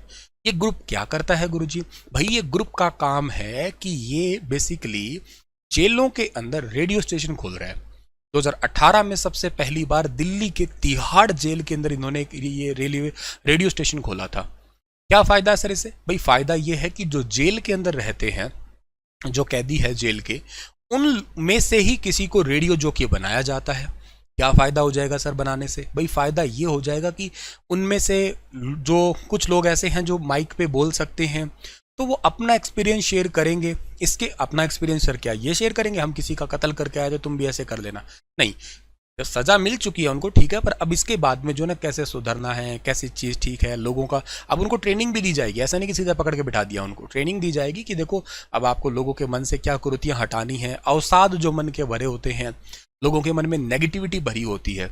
कई बार क्या होता है कि दो लोगों के बीच में कम्युनिकेशन गैप रह जाता है ना, तो मन की बातें बहुत ज़्यादा भर जाती है। एक्चुअल कुछ ऐसी बातें होती नहीं है, पर हम बातें सोच कुछ और के बतंगड़ बना लेते हैं। और किसी के बारे में बहुत गलत सा पर्सपेक्शन तैयार कर लेते हैं कि हाँ ये वो ऐसा होगा, ऐसा होगा, ऐसा होगा, ऐसा होगा। वाकई में इंसान वैसा नहीं होता, लेकिन हमारी थिंकिंग जो है ना, कम्युनिकेशन गैप की वजह से हम किसी और को कुछ और ही सोच मान बैठते हैं, और उसी वजह से रिश्तों की दूरियां बहुत हो जाती है। कभी कोई रिश्ता उधर, कोई बिगड़ गया, कोई बिगड़ गया। तो रिश्तों को संभालने के लिए कहिएगा तो भी पढ़ना ही पड़ता है। तो इसी करके उनको सिखाया जाएगा ये चीज़ कि कैसे मन के अवसादों को दूर किया जाए तो ज़्यादा ठीक है। इसके अलावा संगीत से जोड़ा जाएगा, एजुकेशन से कनेक्ट किया जाएगा, यही रेडियो जॉकी का काम है। पहली जेल कहाँ, पहली जेल रेडियो स्टेशन वाली कौन सी थी? पानीपत। दूसरी फरीदाबाद। तीसरी कौन सी है? तीसरी अंबाला। टॉप 3 याद कर लेना। अब तो हरियाणा के कई जिलों में खुल चुकी है, टॉप 3 याद कर लेना। टोटल जेल कितनी होगी? 20। 20वीं जेल कौन सी है? नूह की। कब और किसने उद्घाटन की थी? 14 तारीख को। कौन सी 14 तारीख को? 14 फरवरी, आशिकों के नवरात्रा है। 14 फरवरी 2022 को रणजीत सिंह जी ने, जो हमारे जेल मंत्री है और बिजली मंत्री भी है। इसके अलावा जेलों का नाम जेल ना करके सुधार गृह करने की बात हुई। ओपन जेल कंसेप्ट वाली योजना है, वो कहां से स्टार्ट की जाएगी? वो फरीदाबाद और करनाल से स्टार्ट की जाएगी, जहां पे कैदियों जिनकी सजा पूरी होने वाली है उनको लास्ट के 5-6 महीने जिनके रहे हैं उनको 2 BHK फ्लैट दिया जाएगा, मतलब 2 किचन हॉल वाले, 2 बेडरूम किचन हॉल वाला एक फ्लैट दिया जाएगा, जिससे वहां अपने पत्नी और बच्चों के साथ में वो रह सकेंगे, और वहां से वो 10 किलोमीटर के दायरे के अंदर जाके वो बेसिकली कोई काम भी कर सकेंगे, उनको मुख्य धारा से जोड़ने के लिए। पहली जेल कौन सी है जहां पे आपका पेट्रोल पंप खुला? वो कुरुक्षेत्र है। खेलों की कोचिंग कहां दी जा रही है? कुरुक्षेत्र के अंदर दी जा रही है। पहली जेल जो 100% इको फ्रेंडली बनी वो भी पानीपत की बनी है। ये सब बातें तुम्हें भूलना नहीं है, याद कर लेना है, वेरी वेरी इंपॉर्टेंट बातें हैं। सही बात होगी सर जी। कॉमनवेल्थ गेम में महिला पहलवान साक्षी मलिक ने कौन सा? साक्षी जी ने भी भाई गोल्ड मेडल जीत लिया है, सुपर इंपॉर्टेंट है। और वेट कैटेगरी जरूर याद कर लेना, 62 है वर्तमान में। पहले इनकी वेट कैटेगरी कम हुआ करती थी, शादी हुई, वेट बढ़ गया। इन्होंने रियो ओलंपिक में मेडल जीता था, याद हो तो आप लोगों को। रियो ओलंपिक में कांस्य पदक विजेता रही है, देश भर में नाम कर दिया, क्योंकि रियो ओलंपिक में हमारे पूरे भारत से केवल 2 मेडल आए थे। एक तो जीता इन्होंने कांस्य पदक, एक जीता पुस्सेला वेंकट PV सिंधु ने। हालांकि PV सिंधु लगातार 2 ओलंपिक में मेडल जीतने वाली पहली महिला बन गई है। पिछली बार जब सिल्वर जीता था, इस बार के टोक्यो में जीत लिया था कांस्य, जीत जरूर लिया इन्होंने। इसके अलावा अगर बात करते हैं साक्षी मलिक की, हरियाणा के रोहतक के मोखरा गांव की रहने वाली है। इसके अलावा साक्षी मलिक जो है ना, ये भी याद कर सकते हो आप लोग कि हरियाणा में बेटी बचाओ बेटी पढ़ाओ की ब्रांड एम्बेसडर है। बेटी बचाओ बेटी पढ़ाओ की ब्रांड एम्बेसडर भी रिसेंटली गुरुग्राम डिस्ट्रिक्ट के लिए 2 कोटिया सिस्टर को बनाया गया था। तानसी नुक्सी, तानसी रिदिका कोटिया ऐसे करके सिस्टर का नाम था, और शतरंज की प्लेयर है। डिस्ट्रिक्ट वाइज तो हो सकता है अलग अलग डिस्ट्रिक्ट की अलग अलग भी हो, लेकिन हाँ ओवरऑल हरियाणा की स्टिल यही है। पूरे भारत की माधुरी दीक्षित है। इसको स्टार्ट किया गया था महिला एवं बाल विकास मंत्रालय के अंतर्गत। कब स्टार्ट किया गया? 22 जनवरी 2015 को पानीपत से स्टार्ट किया गया था इसे, बेटियों के लिंगानुपात में सुधार करने के लिए। ये बताइएगा सर कि बेटियों के लिंगानुपात में सुधार करने के लिए स्टार्ट तो किया गया, ये तो बात ठीक है, लेकिन मुद्दा ये भी है कि हरियाणा का लिंगानुपात करंट में कितना चल रहा है। अगर आप मुझसे ये पूछो कि मार्च 2023 तक का आंकड़ा, 10 मार्च तक का आंकड़ा या 8 मार्च महिला दिवस का आंकड़ा, तो मैं 923 बता दूंगा तुम्हें। लेकिन आप मुझसे ये पूछो कि सर पूरे 2022 तक का आंकड़ा मुझे बताओ, तो मैं 917 बताऊंगा। तो मेरे पेपर में क्या पूछा जाएगा सर? आपके पेपर में 2022 का पूछा जाएगा, पूरे साल का आपसे पूछा जाएगा। तो पूरे साल 2022 का आंकड़ा 917 हो चुका है हरियाणा में। ये भी बात आप लोगों को यहां से याद कर लेना है डियर, ठीक है ना। अच्छा, एक बात हुई। दूसरी बात आप लोगों को ये याद रखनी है यहाँ पे, क्या तुम पढ़ तो रहे हो ना सारे? कहीं आपस में तुम लग गए हो, पढ़ाई तो कर रहे हो ना? हम कमेंट में ध्यान तो कम ही देते हैं। आज हमने बहुत बढ़िया LED लगा रखी है, आज हमें सारे कमेंट दिख रहे हैं।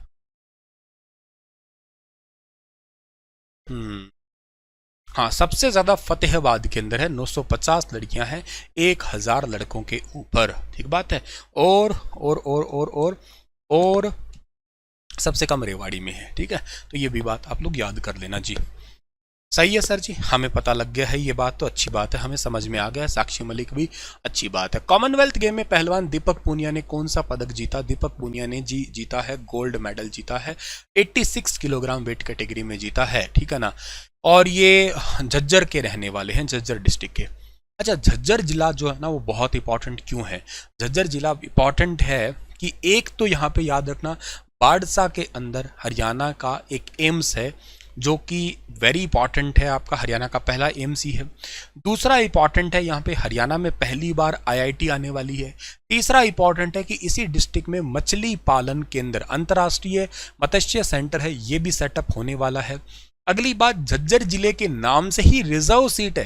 विधानसभा में टोटल आपको पता है ना कि 22 जिलों में से 17 जिलों की रिजर्व सीटें आती हैं। उन 17 जिलों की रिजर्व सीट में झज्जर के नाम से ही खुद ही रिजर्व सीट में आता है।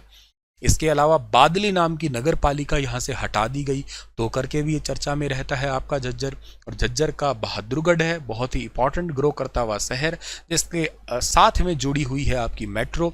इसके अलावा झज्जर के बेरी कस्बे से हरियाणा के पहले सीएम बने थे भगवत दयाल जी। अच्छा, पहले और एकमात्र ऐसे मुख्यमंत्री थे वो जो कि मनोनीत किए गए। पहले और एकमात्र ऐसे भी मुख्यमंत्री थे जो मुख्यमंत्री रहते रहते राज्यपाल में भी बाद में चले गए थे। मुख्यमंत्री के बाद राज्यपाल। राज्यपाल कहाँ के बने सर? ओडिशा और मध्य प्रदेश के राज्यपाल बने, 2 राज्यों के बने थे। आपने पढ़ा भी होगा डियर, ठीक है ना। तो चलो सर, ये भी बात आप लोगों को यहाँ से याद कर लेना है डियर, ठीक है ना। आगे चलते हैं हम लोग यहाँ पे, ठीक है ना। नेक्स्ट क्वेश्चन क्या रहेगा हमारा? नेक्स्ट है, हाँ, सीटी का बैच अगर आप मेरी स्टार IQ एप्लीकेशन पे ले सकते हो, आपको कंप्लीट बैच मिल जाएगा। स्टार IQ एजुकेशन एप्लीकेशन पे CET मेंस का कंप्लीट मेरे द्वारा ही पढ़ाया हुआ। कॉमनवेल्थ GS के टॉपिक, ठीक है ना। बस ऐसा नहीं कि मैथ कहीं ढूंढोगे तो मैथ तो नहीं आता क्या हमें। कॉमनवेल्थ गेम में सोनीपत के पैरा खिलाड़ी सुधीर लाठ ने कौन सा मेडल जीता था? इन्होंने भी गोल्ड मेडल ही जीत लिया था, ठीक है ना। इन्होंने भी गोल्ड मेडल जीता है। 212 किलोग्राम वजन की लिस्ट में, हालांकि वजन मतलब नहीं पूछे जाते हैं, इन्होंने किलो वजन की लिफ्टिंग किया था। खुद वजन तो इनका नहीं है, खुद का वजन तो 87.30 है। इतना किलो वजन जो है ना इन्होंने उठाया था, तो इंपॉर्टेंट है, गोल्ड मेडल जीत लिया है इन्होंने। हैवी वेट में पैरा खिलाड़ी है सुधीर लाठ, ठीक है। चलिए सर, हाँ, झज्जर की भिंडावास वेटलैंड है, शाबाश, बहुत बढ़िया। एक बहुत इंपॉर्टेंट है, ठीक है ना। एक तो क्वेश्चन बन सकता है ना भिंडावास, और एक इसके साथ में सुल्तानपुर, ठीक है। ये दोनों ही याद करना है आप लोगों को। सुल्तानपुर गुरुग्राम का है, भिंडावास झज्जर का है। कॉमनवेल्थ गेम में भिवानी के गांव बामला के रहने वाले मोहित ग्रेवाल ने कुश्ती में कौन सा पदक जीत लिया? तो बामला भिवानी के रहने वाले कांस्य पदक जीत लिया था इन्होंने, ठीक है ना। कांस्य पदक 125 किलोग्राम वेट कैटेगरी के अंदर जीता है इन्होंने ब्रॉन्ज मेडल, ठीक है ना, मोहित जी ने।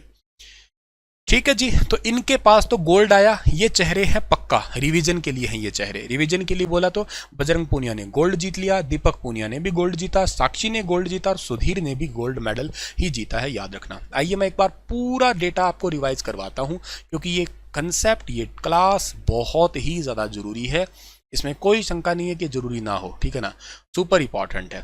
आइए, सबसे पहला सवाल आपके पेपर में क्या बन सकता है, ध्यान से सुनना। अभी तक जितना पढ़ाया है उतना मैं 5 मिनट में रिवाइज करवा देता हूं। ध्यान से देखते हैं हम लोग यहाँ पे, ठीक है ना। क्या है कि हरियाणा के खिलाड़ियों को कॉमनवेल्थ गेम्स में कितने पदक मिले? हरियाणा के खिलाड़ियों को कॉमनवेल्थ गेम्स में टोटल पदक मिले जी 20। पहला क्वेश्चन यही है आपका।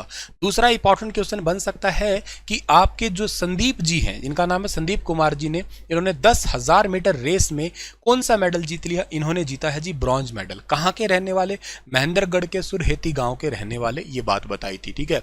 उसके बाद मैंने कहा था कि अमित जी ने, अमित पंघाल ने कौन सा मेडल जीता? अमित पंघाल ने जीता है जी गोल्ड मेडल जीता है 51 किलोग्राम भार वर्ग में। हरियाणा के रोहतक के रहने वाले हैं ये, इस बात को भी यहाँ पे याद रख लेना है डियर, ठीक है। अच्छा सर, इसके बाद में इंपॉर्टेंट क्या है सर जी? इसके बाद में कि मुक्केबाजी नीतू घणगस, सुपर इंपॉर्टेंट बताया था मैंने। नीतू घणगस ने भी जीता तो गोल्ड ही है, और 48 किलोग्राम वेट कैटेगरी में। नीतू घणगस जी से मैंने 2 बात बताई कि रिसेंटली इन्होंने, ये बात याद रखना कि एक तो ये थी नीतू और एक इनके साथ में है स्वीटी। नीतू और स्वीटी, इन दोनों ने जो वर्ल्ड बॉक्सिंग चैंपियनशिप हुई थी वुमेन की, इन्होंने 48 किलोग्राम वेट कैटेगरी में, इनकी 85 किलोग्राम वेट कैटेगरी के अंदर गोल्ड मेडल लेके आए। हरियाणा सरकार ने पहली बार नॉन ओलंपियन को 40-40 लाख रुपए दिए, और के साथ में ग्रुप बी जॉब ऑफर भी इनको दिया है साथ के साथ, ठीक है ना। चलिए सर, आगे की बात करते हैं हम लोग। अगली बात हमारे पास में जैस्मिन को पदक मिला था, यहाँ पे ब्रॉन्ज मेडल मिला 60 किलोग्राम वेट कैटेगरी में, भिवानी की रहने वाली जैस्मिन। अच्छा, दीपक नेहरा वेरी इंपॉर्टेंट है, ब्रॉन्ज मेडल मिला 97 किलोग्राम वेट कैटेगरी के अंदर। पूजा जी को मेडल मिला, अगेन ब्रॉन्ज मिला है 76 किलोग्राम किलोग्राम वेट कैटेगरी में, रोहतक की रहने वाली। 19 साल के युवा नवीन कुमार जी को भी गोल्ड मेडल ही मिला था और गोल्ड मेडल लेने वाले 74 किलोग्राम वेट कैटेगरी के सोनीपत के गांव पुगथला के रहने वाले हैं जी। ये डिवीजन करवा रहा हूं मैं। इसके बाद में विनेश फोगाट है, इनको भी गोल्ड मेडल ही मिला था और ये बलाली में जन्म हुआ, अभी फिलहाल तो शादी सोनीपत में होगी, फरमाना गांव में, और गोल्ड मेडल मिला है 53 किलोग्राम वेट कैटेगरी में। पूजा गहलोत को कौन सा मेडल मिला है? पूजा गहलोत को भी ब्रॉन्ज मेडल मिला है 50 किलोग्राम वेट कैटेगरी में, सोनीपत के फरमाना की है ये। रवि दहिया को गोल्ड मेडल ही मिला है और इसके अलावा जो है ना गोल्ड मेडल मिला 57 किलोग्राम वेट कैटेगरी में, सोनीपत के नाहरी के रहने वाले हैं। इसके अलावा आप लोगों को और क्या याद रखना था? अंशु मलिक को सिल्वर मेडल मिला, जो कि जींद के निडानी की रहने वाली है अंशु को मिला 57 किलोग्राम में ही, ठीक है। इसके बाद साक्षी को गोल्ड मिला 62 किलोग्राम वेट कैटेगरी में, रोहतक के मोखरा की। दीपक पूनिया को मेडल मिला है यहाँ पे कौन सा आपका, अगेन गोल्ड मेडल मिला है 86 किलोग्राम वेट कैटेगरी, झज्जर से रहने वाले। सुधीर जी को भी गोल्ड मेडल ही मिला है, याद रखना। और इनकी खुद की वेट कैटेगरी तो नहीं पूछी जाती है क्योंकि वेट लिफ्टिंग में थे, पावर लिफ्टिंग में थे ये। अच्छा, मोहित जी जो भिवानी के रहने वाले हैं, इनको मिला है ब्रॉन्ज मेडल मिला है 125 किलोग्राम वेट कैटेगरी में। मेन गोल्ड लाने वाले पर्सन ये रहे बजरंग, दीपक, साक्षी और सुधीर। इनके सवाल हो सकता है बन जाए, इनको एक बार समराइज में आपके आगे रख ही रखा है, ठीक है। चलिए, एक चीज तो ये समझ में आपको आ गई होगी, और बताते हैं अब आपको कुछ, ठीक है ना, और बताते हैं। क्लास तो थोड़ी सी और लेते हैं, ठीक है, थोड़ा और रुकना।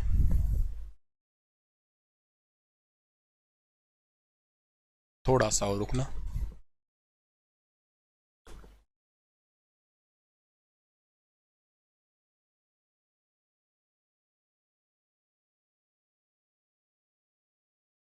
माइक्रोसॉफ्ट एज एक ब्राउज़र है जो कि माइक्रोसॉफ्ट कंपनी के अंदर ऑफिशियली आता है। अभी पहले आता था इंटरनेट एक्सप्लोरर, पता है ना आपको?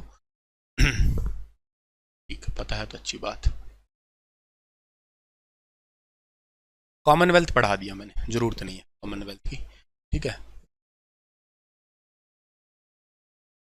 खेलो इंडिया भी मैंने पढ़ा दिया ना। खेलो इंडिया तुम लोगों को अच्छे से आता है, मैंने 2-3 बार पढ़ा दिया खेलो इंडिया यूथ गेम आपको, ठीक है ना। तो ज़्यादा कुछ बड़ी बात नहीं है खेलो इंडिया में। हाँ, ये देख सकते हो, मेडल देख सकते हो, हरियाणा ने कितना लिया है, 52 मेडल लिया है, ठीक है ना। गोल्ड लिया, सिल्वर लिया है 39, ब्रॉन्ज लिया 46, टोटल 137 मेडल लिए थे हरियाणा ने। हरियाणा के मेडल याद कर लेना, ये जब हरियाणा में हुआ तब की बात चल रही थी, ठीक है ना। अच्छा, ये एक पॉइंट है, एक टेबल है जो आपके लिए बन सकती है कि खेलो इंडिया यूथ गेम में अगर कोई गोल्ड लेके आता है तो पहले मिलते थे 50,000, अब ये राशि बढ़ा के कर दी गई है 1 लाख, मतलब डबल कर दिया सारे प्राइज मनी एक्चुअली। पहले मिलते थे कितने, 50,000, अब मिल गए 1 लाख। सिल्वर के लिए पहले मिलते थे 30,000, अब कर दिए 60,000। ब्रॉन्ज के लिए पहले मिलते थे 20,000, अब कितने मिल गए हैं आपके यहाँ पे, ठीक है ना। तो अब मिलने लगे हैं 40,000। तो आपको डबल याद रखने हैं डियर, ठीक है ना, कि गोल्ड के लिए पहले अब भी मिलते हैं 1 लाख, चलो पहले वाले छोड़ दो। जब आप खेलो इंडिया यूथ गेम में पार्टिसिपेट करेंगे तो आपको पार्टिसिपेटिंग के लिए मिलेंगे कितने, 5,000। जस्ट पार्टिसिपेशन, कोई आपको मेडल नहीं लिया आपने, मान लेते हैं आपने गोल्ड नहीं लिया, आपने सिल्वर नहीं लिया, आपने ब्रॉन्ज नहीं लिया, कोई और मेडल नहीं लिया आपने, जस्ट पार्टिसिपेशन के आपको कितने मिलने वाले हैं, पार्टिसिपेशन के आपको मिलने वाले हैं 5,000 रुपये। गोल्ड के कितने मिलेंगे आपका, ठीक है ना, तो गोल्ड के आपको मिलेंगे 1 लाख। अच्छा, स्क्रीन बड़ी करते हैं, वेट करो, बोल दूं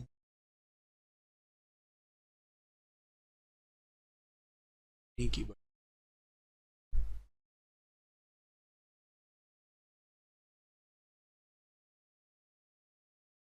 ठीक है, अभी ਇੱਥੇ रख, ठीक है।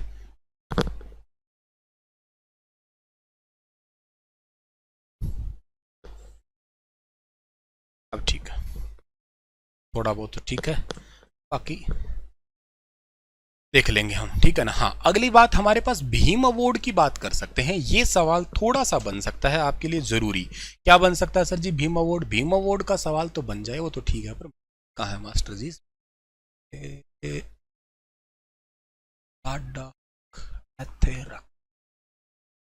अरे वाह, क्या बात है। 23 जून को हरियाणा प्रदेश के 52 खिलाड़ियों को भीम पुरस्कार से सम्मानित किया गया। एक लाइन याद कर लेना बहुत है तुम्हारे लिए, क्यों सर जी? क्योंकि आपको ये याद कर लेना है कि हरियाणा के अंदर सबसे बड़ा जो पुरस्कार है वो भीम पुरस्कार है, ये याद रखना। सबसे बड़ा अवार्ड हरियाणा का भीम है। 5 लाख रुपए उसके लिए दिए जाते हैं। एक बार जिसको मिल जाए तो उसको 5,000 रुपए मंथली दिए जाने लग जाते हैं, ठीक है ना। 52 खिलाड़ियों को दिया गया है। सिंपल सी बात याद रखनी है। आगे अगर आप लोगों को इससे ज़्यादा भी याद रखनी है तो ये याद रख सकते हो आप लोग कि ये पिछले साल के, मतलब इस साल के लिए इनको दिए गए ये खिलाड़ी है। मनु भाकर एक इंपॉर्टेंट हो सकती है, बजरंग पूनिया, अमित पंघाल, और खिलाड़ी नहीं याद करने इसमें से, नीरज चोपड़ा याद करने पड़ेंगे आपको, और खिलाड़ी नहीं याद करने, और इसमें से सविता पूनिया हॉकी की खिलाड़ी है, अभी हाल ही में ब्याह भी हुआ, पेपर में नहीं पूछा जाएगा, शादी हुई है। हाँ अच्छा, इसके अलावा नहीं, इसके अलावा दीपक लाठर वेट लिफ्टिंग जींद के रहने वाले, जो अभी मैंने बताया था ना आपको, ठीक है ना। तो ये कुछ खिलाड़ी हैं जिनको बस इंपॉर्टेंट नाम याद रखना था। अच्छा, टोक्यो ओलंपिक की बात की जाए, यहाँ से सवाल पूछा जा सकता है। ओलंपिक में हमारे पास में नीरज चोपड़ा जी के बारे में खबर आपको बहुत ढंग से पता है। मैंने कई बार नीरज चोपड़ा जी के बारे में जो है ना वो बता दिया था आपको। एक बार फिर से रिवाइज करवाता हूँ। नीरज चोपड़ा जी हरियाणा के पानीपत के खंडरा के हैं। 7 अगस्त 2021 को इन्होंने मेडल जीता है। 7 अगस्त 2021 को मेडल जीता, तो 7 अगस्त को ही जेवलिन थ्रो डे सेलिब्रेट करने के लिए हरियाणा सरकार ने ऑफिशियली घोषणा कर दी है। 7 अगस्त को घोषणा कर दी, ये बात समझ में आती है। इन्होंने जेवलिन थ्रो कितना किया? 87.58 मीटर का जेवलिन थ्रो किया। हरियाणा के पानीपत के खंडरा के रहने वाले हैं। आर्मी स्पोर्ट्स स्टेडियम जो कि पुणे के अंदर है, उसका नाम बदल के नीरज चोपड़ा जी के नाम पे कर दिया गया। और किया किसने? राजनाथ सिंह ने किया। इन्हीं के नाम पे पंचकुला में एक स्पोर्ट्स स्टेडियम बनाने के भी मुख्यमंत्री जी ने कहा है कि भविष्य में बनाया जाएगा। वैसे इनको पद्मश्री भी मिल गया, इनको ध्यानचंद अवार्ड भी मिल गया, और ये अपना ही रिकॉर्ड तोड़ने वाले 89.93 मीटर का ये जेवलिन थ्रो कर चुके हैं। तो वो भी अपने आप में बहुत इंपॉर्टेंट रिकॉर्ड भी है, तो आप ये याद कर सकते हो। इसके अलावा रेलवे में आर्मी में है फिलहाल के लिए लगे हुए, ठीक है ना। और 2018 का गोल्ड कोस्ट के अंदर इन्होंने गोल्ड जीता था। 22 वाले में शामिल नहीं हुए चोट लगने की वजह से ये, ठीक है। रवि दहिया ने 57 किलोग्राम में अभी बताया था सिल्वर मेडल जीता था। बजरंग पूनिया हरियाणा के सोनीपत के झज्जर के खुंडन गांव के रहने वाले 65 किलोग्राम वेट कैटेगरी के अंदर ब्रॉन्ज लेके आए थे। 65 किलोग्राम वेट कैटेगरी के अंदर ब्रॉन्ज लेके आए थे। ये भी बात आप लोगों को यहां से याद कर लेना है डियर, ठीक है। ओलंपिक खेलों के अंदर अच्छा पहले कोई खिलाड़ी अब तक आ चुके हैं, जीत चुके हैं, उनमें से कुछ बहुत इंपॉर्टेंट खिलाड़ी जैसे आपके आगे रहने चाहिए, एक बार आप लोग देख सकते हो। इंपॉर्टेंट खिलाड़ी हैं जो कभी सवाल आए, लाइक एक कर्णम मल्लेश्वरी का सवाल आप लिए कभी बन जाए शायद। Karnam Malleswari very important. 2000 के अंदर वेट लिफ्टिंग में, ये याद रखना, भारतीय खिलाड़ी पहली बनी थी जिन्होंने वेट लिफ्टिंग के अंदर मेडल जीता था, कांस्य पदक जीता था। इनका नाम कर्णम मल्लेश्वरी, हरियाणा के यमुनानगर से संबंधित है, याद रखना। वैसे तो ये आंध्र प्रदेश से, लेकिन यमुनानगर में इनकी शादी हुई है। अच्छा, एक बात और याद रखना कि इनको दिल्ली खेल विश्वविद्यालय की पहली महिला वीसी भी बनाया गया है। दिल्ली खेल विश्वविद्यालय की पहली महिला वीसी भी इनको बनाया गया। विजेंद्र कुमार ने 2008 के बॉक्सिंग में कांस्य पदक जीता था, बीजिंग चाइना का जो ओलंपिक था। सुशील कुमार जी ने 2008 कुश्ती के अंदर कांस्य पदक बीजिंग के अंदर जीता था। सुशील कुमार जी ने 2012 में कुश्ती में सिल्वर मेडल जीता लंदन में। योगेश्वर दत्त 2012 कुश्ती में कांस्य पदक लंदन में। साइना नेहवाल 2012 बैडमिंटन कांस्य पदक लंदन में। गगन नारंग 2012 शूटिंग कांस्य पदक लंदन में। सवाल आते हैं कौन सा खिलाड़ी किस खेल से संबंधित है, ऐसा सवाल आ सकता है आपका। साक्षी मलिक का सवाल बन सकता है, वेरी इंपॉर्टेंट, क्योंकि मैंने आपको पहले भी बताया था। साक्षी मलिक हरियाणा के रोहतक की रहने वाली है, ठीक है ना, रोहतक के मोखरा की रहने वाली है। और क्या सवाल बन सकता है जी? बजरंग पूनिया तो मैंने बता ही दिया आपको, ठीक है ना। नीरज चोपड़ा हो गया, रवि दहिया हो गया, ये खिलाड़ी सुपर इंपॉर्टेंट है। अच्छा, आपको पता है एक चीज को गौर से अगर देखने की कोशिश करें ना हम लोग, तो हरियाणा राज्य ने 2008, क्या 2 से कहिएगा आप लोग, 2008 है और 8 से लगातार ही कहो, 8 में लगातार, 12 में भी मेडल लिया है, 16 में मेडल लिया है, 20 में भी मेडल लिया है। लगातार ओलंपिक में हमारा कोई ना कोई नंबर जो है ना वो आता ही जा रहा है, तो ये भी इंपॉर्टेंट बात होगी, ठीक है। अच्छा, इसके अलावा जो है ना, विजेंद्र सिंह ने 2009 बॉक्सिंग में, साइना नेहवाल 2010 बैडमिंटन, योगेश्वर दत्त 12 कुश्ती, तो अगेन वही बात आ गई इंपॉर्टेंट, ठीक है। अच्छा सर, और क्या है? हाँ, भारतीय पुरुष हॉकी खिलाड़ी, इसमें हरियाणा के 2 लड़के थे, एक थे सुरेंद्र, एक थे सुमित। तो ये भी ओलंपिक में जीत के आई थी, पर हरियाणा के 2 खिलाड़ी, एक सुरेंद्र थे कुरुक्षेत्र के ब्राणा के, सुमित थे सोनीपत के कुराड़ गांव के, ठीक है। तो वो पॉइंट भी मैंने वैसे तो कई बार डिस्कस कर रखा है। बाकी लवलीना भारत से थी, मीराबाई चानू भी होगी, हरियाणा से संबंधित में इनमें नहीं है। ठीक है सर जी। और बात आती है तो पैरा ओलंपिक में कौन कौन खिलाड़ी थे। पैरा ओलंपिक में जो हरियाणा से है ना, वो केवल वही बताऊंगा मैं आप लोगों को, ठीक है ना। हरियाणा से खिलाड़ी हैं वही बताएंगे। सबसे पहले Sumit Antil, very very important. Sumit Antil Haryana के सोनीपत के खेवड़ा गांव के हैं। सीमा पूनिया आंतिल भी सवाल पूछा गया था शायद, सोनीपत के खेवड़ा से डिस्कस थ्रो की खिलाड़ी है, ऑलरेडी पूछा जा चुका है, सीटी के पेपर में आया था शायद ये क्वेश्चन। सुमित आंतिल भी सोनीपत के खेवड़ा के हैं। जैवलिन थ्रो में F64, ये ध्यान देना, ये फील्ड कैटेगरी होती है, F होता है, T होता है। जब भी ये F तो फील्ड कैटेगरी होगी, ठीक है। F के आगे जो भी नंबर है, ये नंबर जितना बड़ा होता जाएगा, ये नंबर जितना बड़ा होता जाएगा, इसमें क्या होता है, डिसेबिलिटी जो है ना शो करते हैं। कम में डिसेबिलिटी जो है ना आपकी रहती है, इसमें बहुत ज्यादा बड़ा होता जाएगा, डिसेबिलिटी कम होती जाएगी इसके अंदर, ठीक है ना। तो कुछ ऐसी डिसेबिलिटी को दिखाने के लिए नंबर रहता है ये। इन्होंने गोल्ड मेडल जीता और वर्ल्ड रिकॉर्ड बनाया, 68.55 मीटर का। आप कहोगे सर उन्होंने 87 फेंक दिया, तो वो तो नॉर्मल थे, ये पैरा में है, पैरा ओलंपिक खिलाड़ी हैं। 68.55 मीटर अब तक किसी ने नहीं फेंका ये। एक मनीष नरवाल जी जो फरीदाबाद हरियाणा से एयर पिस्टल 10 मीटर के अंदर, इनको gold medal Tokyo Paralympic 2020 Arjun award 2020 में मिल ही गया। अवनी राजस्थान से है, प्रमोद बिहार से हो गए, ठीक है ना, कृष्ण हो गए, और ये हरियाणा से नहीं है हमारे, ठीक है ना।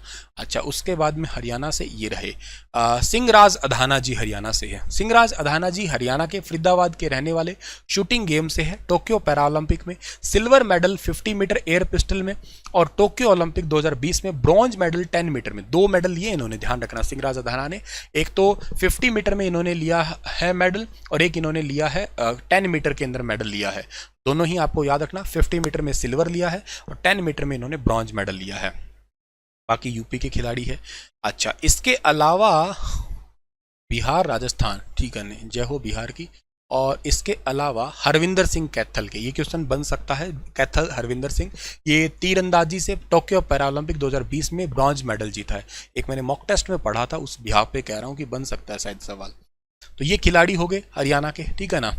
अच्छा, और क्या बात है जी इंपॉर्टेंट, और क्या इंपॉर्टेंट बात है, और इंपॉर्टेंट बात है कुछ हमारे पास में, और हमारे पास में, हाँ, शिक्षा से रिलेटेड कोई बात कर सकते हो, एजुकेशन से रिलेटेड पेपर है तो शायद 2-3 सवाल आ ही जाए। हालांकि मैं शिक्षा से रिलेटेड पिछले साल की बजट की बात बता रहा हूं तुम्हें मैं, इस बार के लिए या 2022 की शिक्षा से रिलेटेड मतलब जो भी बातें हैं वो बता रहा हूं।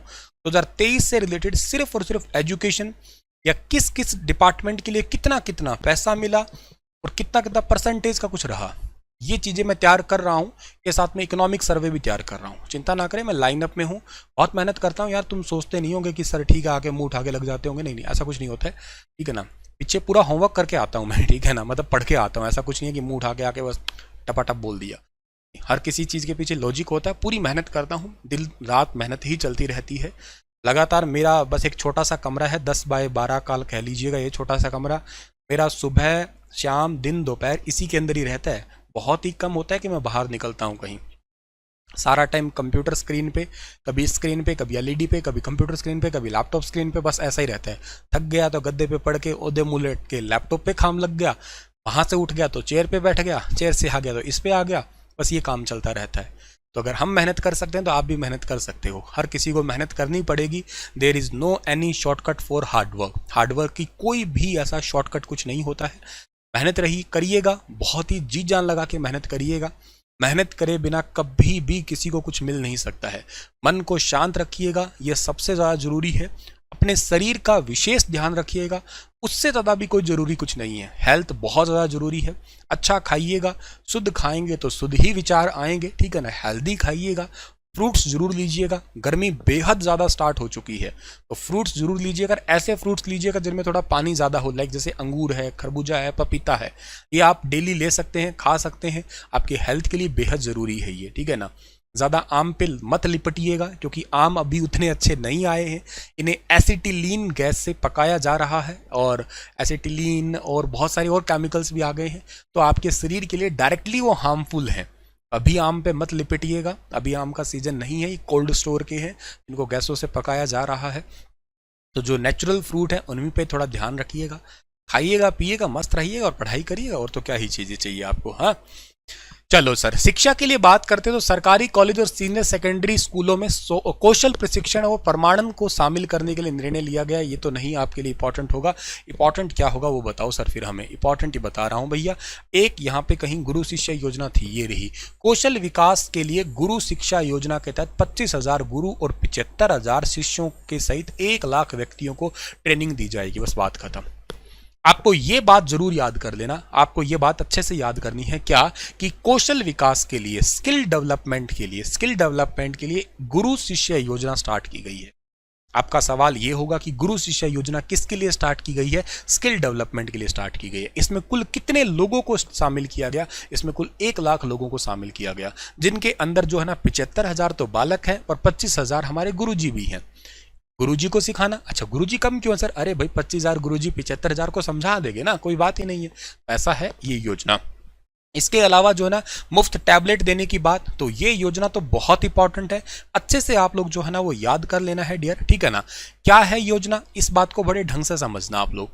पहली योजना की बात ये याद करना है आपको, योजना का नाम है ई अधिगम योजना, ई लर्निंग योजना। सर ये ई लर्निंग योजना कब स्टार्ट की गई? मुख्यमंत्री जी ने अपने बर्थडे पे स्टार्ट की थी, मैंने कल ही बताया था तुम लोगों को, अभी फिर बता रहा हूँ। मुख्यमंत्री जी का जन्म हुआ था कब? 5 मई को हुआ था, 5 मई 1954 को हुआ था। आजादी के बाद जन्म लेने वाले ये हरियाणा के दूसरे मुख्यमंत्री थे। पहले कौन थे सर जी? पहले थे भूपेंद्र जी हुड्डा थे। 15 सितंबर 1947 को जन्म हुआ था, आजादी के ठीक 1 महीने बाद जन्म हुआ। उड़ान अभी बाकी है, ये इनकी किताब है, याद रखना। 10 साल तक लगातार सीएम रहे। इन्हीं के कार्यकाल में हरियाणा राज्य की दूसरी भाषा पहले तमिल होती थी, अब पंजाबी हो गई है। आपको याद हो तो 2010 की अगर बात थी, 2010 के अंदर ऐसा हो गया था। दूसरे मुख्यमंत्री जी की अगर बात की जाए तो ये आज़ादी के बाद जन्म हुआ, 5 मई को इनका जन्म हुआ। सांगी में जन्मे थे, ये रोहतक के निदाना में जन्मे हैं। अभी ये करनाल से जीते हुए हैं, हरियाणा के मुख्यमंत्री हैं। और हरियाणा की जो सरकार अभी चल रही है वो गठबंधन की सरकार चल रही है, आपको ये तो अच्छे से पता है। इन्होंने अपने जन्मदिन पे ही हरियाणा के रोहतक के MDU महर्षि दयानंद यूनिवर्सिटी, इसकी स्थापना कब हुई है, इसके VC कौन है, कमेंट में लिख सकते हो। तो इसी यूनिवर्सिटी के अंदर इन्होंने योजना के तहत टोटल 5 लाख बच्चों को 5 लाख टैब दिए। अभी रिसेंटली एक समीक्षा बैठक हुई, आप अगर मेरे डेली करंट अफेयर पढ़ते हो तो मैंने इसको पढ़ाया था वहाँ पे। हर रोज सुबह 5 बजे करंट अफेयर का वीडियो जरूर देखा करें, आपके सेहत के लिए बहुत अच्छा है, नॉलेज वाइज भी अच्छा है, और अगर पढ़ाई से भविष्य में जुड़े रहना चाहते हो तो भी आपके लिए बहुत अच्छा है। ऑथेंटिक कंटेंट होता है। अगर आपको लगे कि कंटेंट अच्छा नहीं है, मेरा टाइम ही खराब हो रहा है 10-12 मिनट, तो आप बेशक छोड़ सकते हैं, ऐसी कोई बड़ी बात नहीं है। अच्छा लगे तो कंटिन्यू करिए, आप ही के फायदे की चीज़ बता रहा हूँ। आदतें अच्छी सीख सकते हो तो सीखिएगा, संस्कार यही हो सकता है कि अच्छी आदत अपनाओ। ज़्यादा वक्त नहीं लगता, कई बार जरूरी नहीं कि स्पेशल बैठ के देखो, 2x की स्पीड करके चलते फिरते भी देख सकते हो उसको तो आप लोग। एनीवे, तो अगली बात मैं क्या कह रहा था कि हाँ, अभी उस योजना में 5.5 लाख बच्चों को टैब दिया जा चुका है और इसमें से 37,000 टीचर्स को भी दिया जा चुका है। तो ये बात भी आप लोगों को यहाँ से याद कर लेना है डियर, ठीक है। चलिए सर, ये बात भी हमारे पास में हो गई है। और इसके अलावा ट्रेनिंग प्रोग्राम चल रहा है, संस्कृति मॉडल स्कूल ही 12वीं कक्षा विद्यार्थियों के लिए ओलंपियाड हो गया, ठीक है ठीक है। इसके अलावा और योजना कोई हो सकता है क्या? स्कूलों में हेरिटेज कॉर्नर बनेंगे, जिससे बच्चों को थोड़ा सा क्या कि हमारे हिस्ट्री के बारे में सिखाया जाएगा। हाँ, एक योजना इंपॉर्टेंट है बेटियों को सुरक्षित करने के लिए, ठीक है ना। बेटियों को सुरक्षित करने के लिए एक साथी योजना की शुरुआत की गई है। लड़कियों का आना जाना फ्री होगा बस के अंदर, उस योजना का नाम है साथी योजना। साथी योजना 2022 में स्टार्ट की गई थी, 8 मार्च 2022 को स्टार्ट की गई थी, लड़कियों के लिए परिवहन व्यवस्था को फ्री करने के लिए, ठीक है। तो ये याद कर देना। स्कूल हेल्थ कार्ड कार्यक्रम में 25 लाख बच्चों का स्वास्थ्य की जांच की जाएगी।